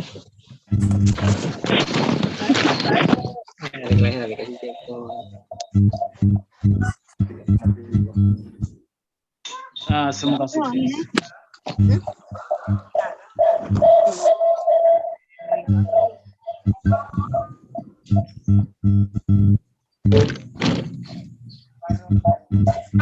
Kan lagi jaringan. Dicok lilin.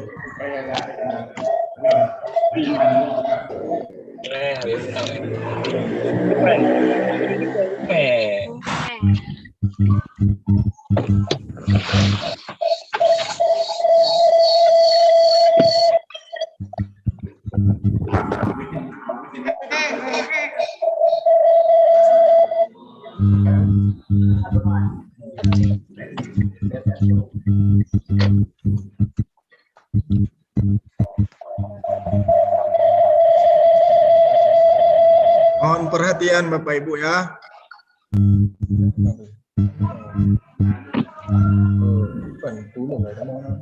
Cek.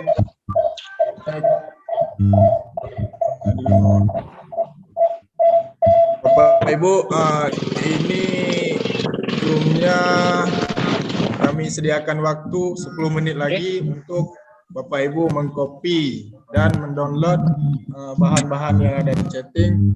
Karena setelah kami live, Bapak Ibu tidak bisa akses lagi linknya dan bahannya.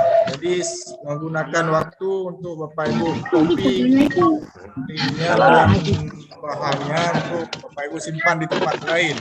Terima kasih.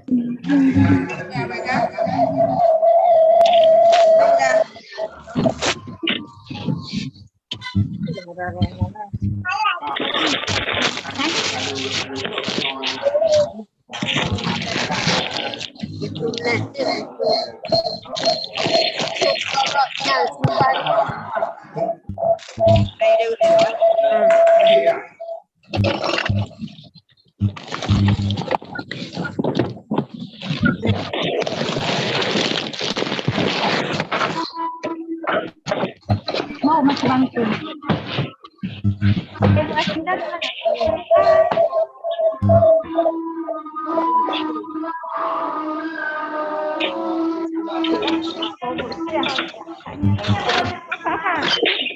Ya, kenapa ini? Di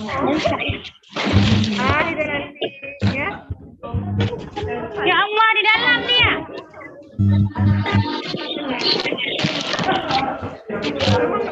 Ceng kain tuh.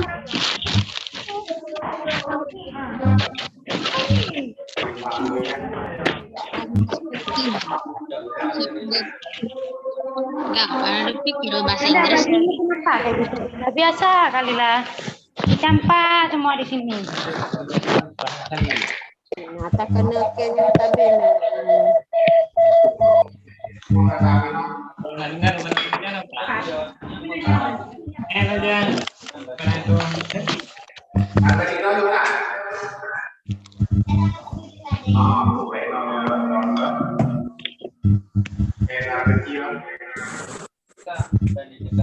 Mana? Ini. Link absennya Bapak Ibu.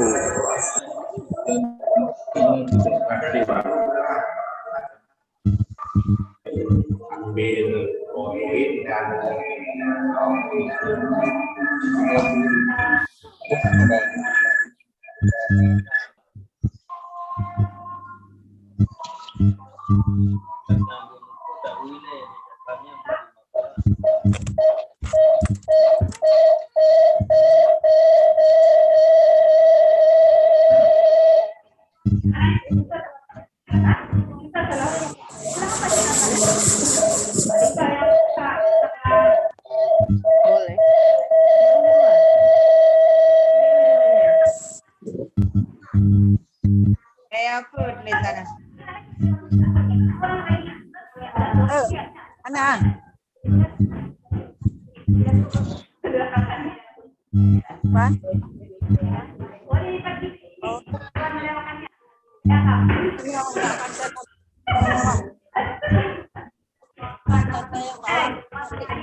Link sudah saya share ulang Bapak Ibu ya di chatting, segera diambil karena waktunya 5 menit lagi kami akan live ya. Silakan diambil linknya, di copy, disimpan di tempat lain. Ya, tidak ada.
Adik puasa alhamdulillah.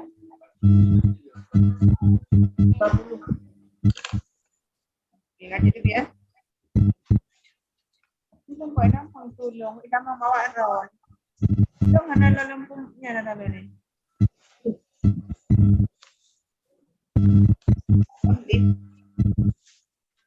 Kali, mana lift? Dah. Dah sampai. Habis lu. Ini ya. Aku foto.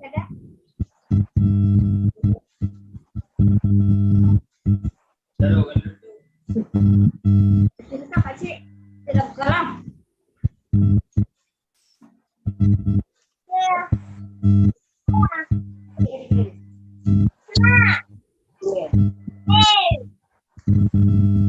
Yang kenyang ibuku sayang lakinya.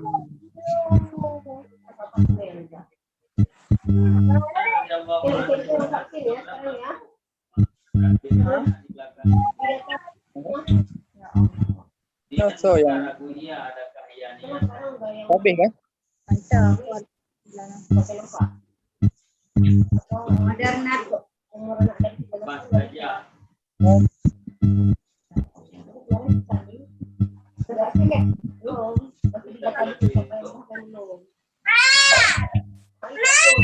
wah.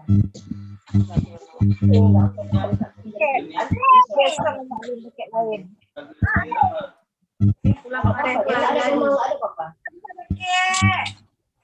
Habis yang kedua gitu juga.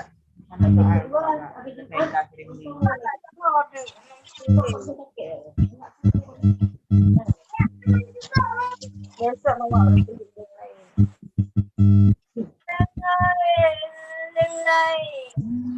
iya. Show.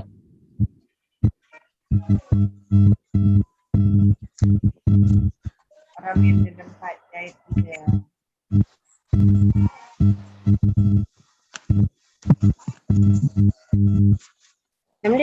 Di print aja boy kah?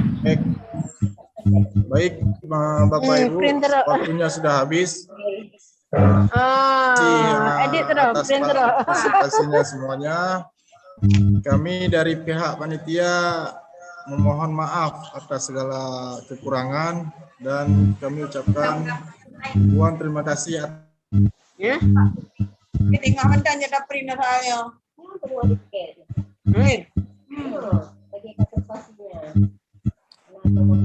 Ini tuh baik.